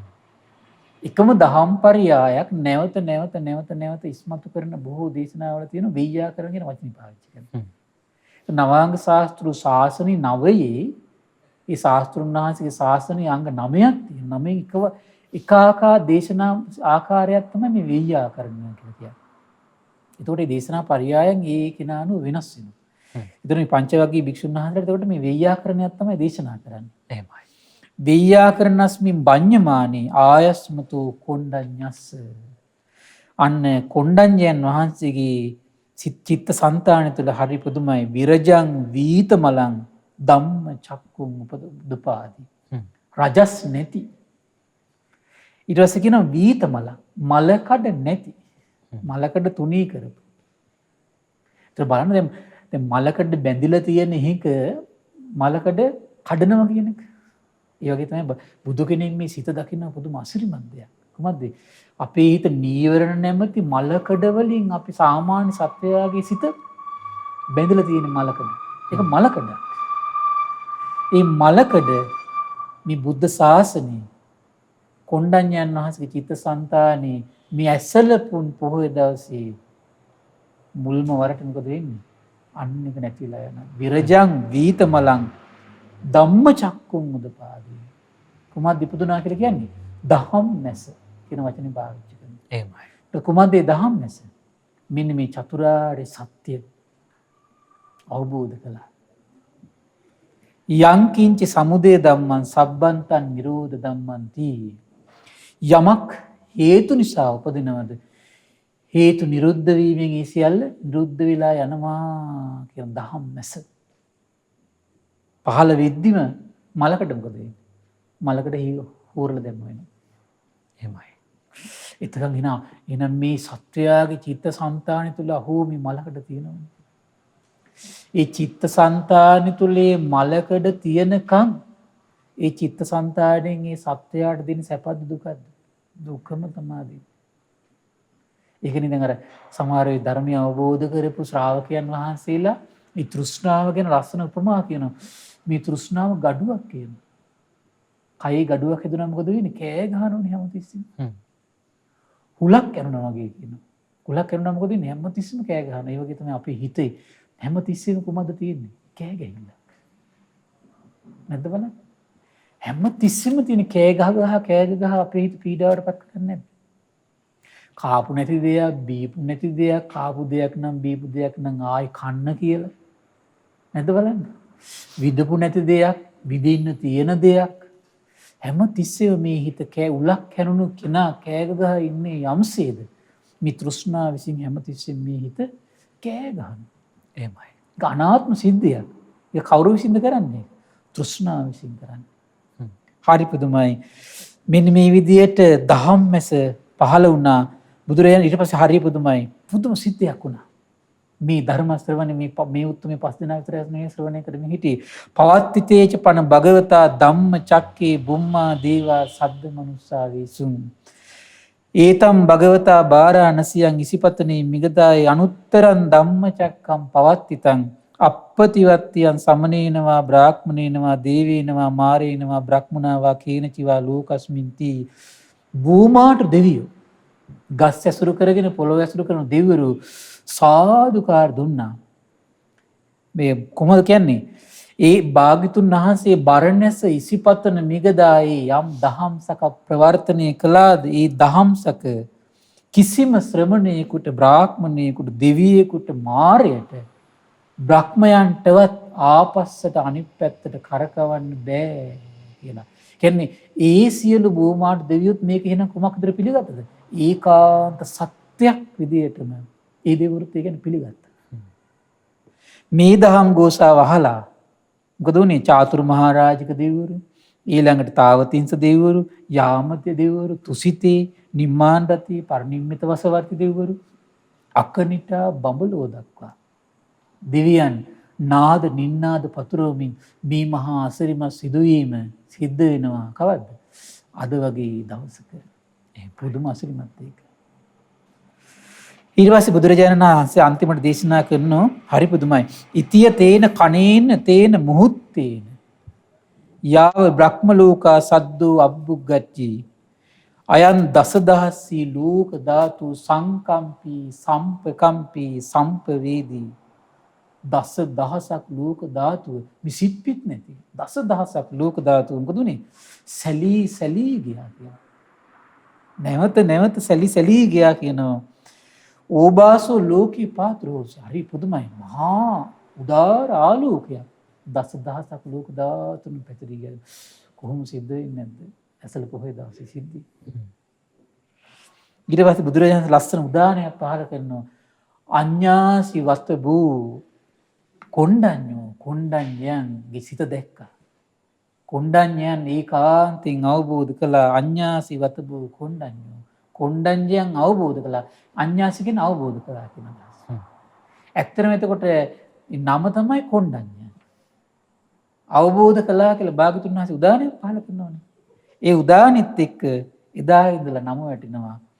ආයස්මතෝ කොණ්ඩඤ්ඤස අඤ්ඤා කොණ්ඩඤ්ඤා කියන නම. ඊතර මේ අසිරිමත් සිදුවීම අද වගේ පොහොය දවසක තමයි පින්වත්නි සිදු වුනේ. එක පස්සකින් බුදුරජාණන් වහන්සේගේ අසිරිමත් අසංකේය කල්ප 4කුත් කල්ප ලක්ෂයක් පුරා පාරමී ගුණයකින් දසමරුන් පරදෝමින් උපදවගත් උතුම් අවබෝධය දසදහසක් නාද නින්නාද පතුරවමින් තීව්‍ර වූ ආලෝකයන් පැතිරෙමින් දේශනා කළ උදාරමී දහම අද වගේ අසලපුන් පොහොය දවසක ප්‍රවර්තනයේ වෙවී ගියා. දෙවියන්ට මරුන්ට බමුන්ට ශ්‍රමණයන්ට බ්‍රාහ්මණයන්ට ඕක දුකක් නෙවෙයි කියලා. මේක නෙවෙයි දුකේ හට ගැනීම, මේක නෙවෙයි දුකේ නැතිවීම, මේක නෙවෙයි දුකේ දුක නැති කරන මාර්ගය කියලා කිසිම අයුරකින් කිසිම කෙනෙකුට හේතු සහිතව චෝදනා කරන්න බැරි අයුරින් තථාගතයන් වහන්සේ ප්‍රාතිහාර සහිතවම මේ උතුම් දහම්සක ප්‍රවර්තනයේ වෙද්දී ගෞතම බුද්ධ ශාසනයේ පළමු ශ්‍රාවකයා බිහි වෙනවා ඇසලපුන් පොහොය දින. ඉතින් ඒ නිසා මේ පින්වත් සියලු දෙනාට මේ උදාර දේශනාව ගැන සිත් පහන් උපදව ගැනීම පිණිස ඒ වගේ මේ ශ්‍රාවක සංඝ රත්නය ගැන ශ්‍රාවක සංගරුවණක් කියලා කියන්නේ මොන වගේ මානසික පරිවර්තනයක් තුළ උපදින කෙනෙක්ද කියන කාරණය පිළිබඳ ශ්‍රාවක සංඝ රත්නය ගැන හිත පහදව ගැනීම පිණිස ඒ උතුම් ශාස්ත්‍රූත්වයේ අසිරිය බුද්ධ ශාසනයේ අසිරිය ගැන හිත පහදවාගෙන මේ පින්වත් සියලු දෙනාටම සසර දුකින් එතර වෙන්නටම මේ රැස් කළ උදාර පින එකසේ හේතු වාසනා වේවා. සාදු සාදු සාදු. පන්න රසී දහම් පිළිසඳරින් අද දවසේ මේ ඇසලපුන් පොහෝ දවසේ දම්සක් පැවතුම් සූත්‍ර වර්ණනාව අපිට අසන්නට ලැබුණා. ඒ වගේම මේ පුන් පොහෝ දවස් දින බුද්ධ ශාසනයේ විශේෂ සිදුවීම් මාලාවක් පිළිබඳ අසන්නට ලැබුණා. මේ බුද්ධ ශාසනය අපට දායාද වීම, මේ මිහිතලය තුල සංඝයාගේ පහළවීම, හරි අසිරිමත් සිදුවීම් පිළිබඳව අපට අහන්න ලැබුණා. ශ්‍රද්ධා රූප වාහිනිය ඔස්සේ පන්න රසී දහම් කතිකාවත අද දවසේත් අපි සිදු කළා. ඉතින් අපේ ස්වාමින් වහන්සේට අපි ආරාධනා කරමු පන්න රසී දහම් පිළිසඳර හමාර කරන්න මත්තෙන් පුණ්‍යානුමෝදනාව සිදු කරන්න. අවසරයි ස්වාමින් වහන්සේ. පින්වත්නි අද දින මේ පන්නරසී සදහම් පිළිසඳර සඳහා අනුග්‍රහය දරන්නේ දකුණු කොරියාවේ සේවයනතු පින්වත් හර්ෂ චමිල් මහත්මයා සහ ආර්.පී. අජිත් රුවන් කරුණාරත්න පින්බර දෙපළීක රාශිය වෙලා තමයි මේ ශ්‍රද්ධා මාධ්‍යාලය ඔස්සේ ලක්විරු ගුවන්විදුලිය ඔස්සේ මේ උතුම් සදහම් කතිකාවත දෙව්මිනිස් ලෝකයාටම ශ්‍රවණය කරන්න සලස්සමින් උතුම් මේ අමෘත දානය සපයමින් ඒ දානයන් අතර අග්‍ර උදාර දානය සපයමින් අමෘතයේ හිමිකරුවෙක් කරවන මේ උදාර පින සත්පුරුෂ භවයේ හිමිකරුවෙක් කරවන උදාර පින ඒ සත්පුරුෂ දායාදී ශ්‍රේෂ්ඨ ධර්මයේ හිමිකරුවෙක් කරවන උදාර පිනේ හිමිකරුවෙක් වෙන්න භාග්‍ය උදා කරගත්තා. ඉතින් මේ රැස්වන උදාර පින ගටිකාර බ්‍රහ්ම රාජයා සහම්පති සනන් කුමාර බ්‍රහ්ම රාජයා සක්දෙවිඳුන් ඒ වගේම විරෝධ විරූපාක්ෂ වෛශ්‍රවණ දතරාස්ත කියන සතරවරන් රජදරුවන් සෙම්පත් දෙවිවරුන්ට මේ පින් අනුමෝදන් වේවා. සුමන සමන් දිව්‍ය රාජ්‍ය ආලවක දෙවියන් ජනවාසම දෙවියන්ට මේ පින් අනුමෝදන් වේවා. ශ්‍රී මහා බෝරජාණන් වහන්සේලා ධාතුන් වහන්සේලා සුරකින ප්‍රදේශ භාර පළාත් භාර ලෝකපාලක සියලු දේව බඹුන්ට මේ පින් අනුමෝදන් වේවා. ආයුෂයෙන් වර්ණයෙන් සැපයෙන් බලයෙන් වැඩේවා. දෙවියන්ගේ දැහැමි රැකවරණය පරම පූජනීය ගුරු දේවයන් වහන්සේට මහා සංඝරත්නයට සදහවත් ගිහි පිරිසට සලසා දෙත්වා බාහිර කරදර බාධා දුරු කරත්වා ශාසනික වශයෙන් මේ කරගෙන යන සියලු සේවාවන් කරන්නට දෙවියෝ උපකාර කරත්වා දෙවියෝ උතුම් ධර්මය අවබෝධ කරත්වා කියලා සාදු කියලා පින් අනුමෝදන් කරන්න. ඒ වගේම රැස්වන උදාර පින පරම පූජනීය ධම්මග විවර කළ අපගේ ගුරු දේවෝත්තම පින්වත් ලොකු ස්වාමීන් වහන්සේට මේ පින් අනුමෝදන් වේවා. ඒ වගේම ශ්‍රද්ධා මාධ්‍යාලයේ ලක්විරු ගුවන්විදුලිය අනුශාසක කළුදිනී සුබෝධි ස්වාමීන් වහන්සේට ඒ වගේම ලක්විරු ගුවන්විදුලිය ශ්‍රද්ධා මාධ්‍යාලය වෙනුවෙන් කැප වෙන මහා සංඝරත්නයට මේ පින් අනුමෝදන් වේවා. ඒ වගේම ලෝකවාසී මහා සංඝරුවනට මේ පින් අනුමෝදන් වේවා. අද දවසේ මේ ධර්ම දේශනාව සිදු වෙන්නේ අමාවතුර මහමෙවුනා භාවනාසක ඉඳලා. ඉතින් මේ පුණ්‍ය භූමියේ වැඩ වාසය කරන මහා සංඝරුවනට මේ පින් අනුමෝදන් වේවා. උපාසක දරුවන්ට අනගාരിക මෑණිවරුන්ට මේ පින් අනුමෝදන් වේවා. නිදුක් වේවා නිරෝගී වේවා සුවපත් වේවා චිරජීවනයේ සැලසේවා. තුනුරුවනේ අනන්ත ආශිර්වාද දෙවියන්ගේ දැහැමි රැකවරණ සැලසේවා. ධර්මය අවබෝධ කරන්න වාසනාව උදා වේවා කියලා සාදු කියලා පින් අනුමෝදන් කරන්න. ඒ වගේම රැස්වන උදාර පින අද දවසේ ධර්ම දානය සිදු කරන චමිල් හර්ෂ චමිල් මහත්මයා නමින් මිය පරලෝකීය සියලු ඥාතීන්ට ආර්.පී. අජිත් රුවන් කරුණාරත්න මහත්මයා නමින් මිය පරලෝකීය සියලු ඥාතීන්ට ඔබ අප නමින් මිය පරලෝකීය සියලු ඥාතීන්ට පරලෝක සැපේ පිණිස මේ පින් හේතු වාසනා වේවා කියලා සාදු කියලා පින් අනුමෝදන් කරන්න. ඒ වගේම රැස්වන උදාර පින දකුණු කොරියාවේ සේවයේ නියුතු හර්ෂ චමිල් මහත්මයාගේ ජුලි මාස 4 වෙනි දින 10 වෙනි ජන්මදිනයේ යෙදුණු තිසඳු ලක්වින් පුතණුවන්ට සුජීවත්ව සිටින අමරාවති මෑණියන් ගුණදාස පියාණන් රේණුකා බිරිඳට ශාන්ති ජයන්ත ඒ වගේම පත්මා පේමා යන අයට ඒ වගේම සහෝදර සහෝදරියන් ඇතුළු පවුලේ සියලු දෙනාට මේ පින් අනුමෝදන් වේවා. ආර්.පී. අජිත් රුවන් කරුණාරත්න මහත්මයාගේ සුජීවත්ව සිටින ආර්.පී. කරුණාරත්න පියාණන්ට ඒ සිරිමාවති මෑණියන්ට සහෝදර සහෝදරියන්ට පවුලේ සියලු දෙනාට මේ පින් අනුමෝදන් වේවා. ඒ දකුණු කොරියාවේ සේවයෙන් පින්වත් හර්ෂ චමිල් මහත්මයාට ආර්.පී. අජිත් රුවන් කරුණාරත්න මහත්මයාට මේ පින් අනුමෝදන් වේවා. නිදුක් වේවා නිරෝගී වේවා සුවපත් වේවා කරගෙන යන ධාර්මික කටයුතු සඵල වේවා. දුවා දරුවන්ගේ අධ්‍යාපන කටයුතු සඵල වේවා. ධර්මය අවබෝධ කරන්න වාසනාව උදා වේවා කියලා සාදු කියලා පින් අනුමෝදන් කරන්න.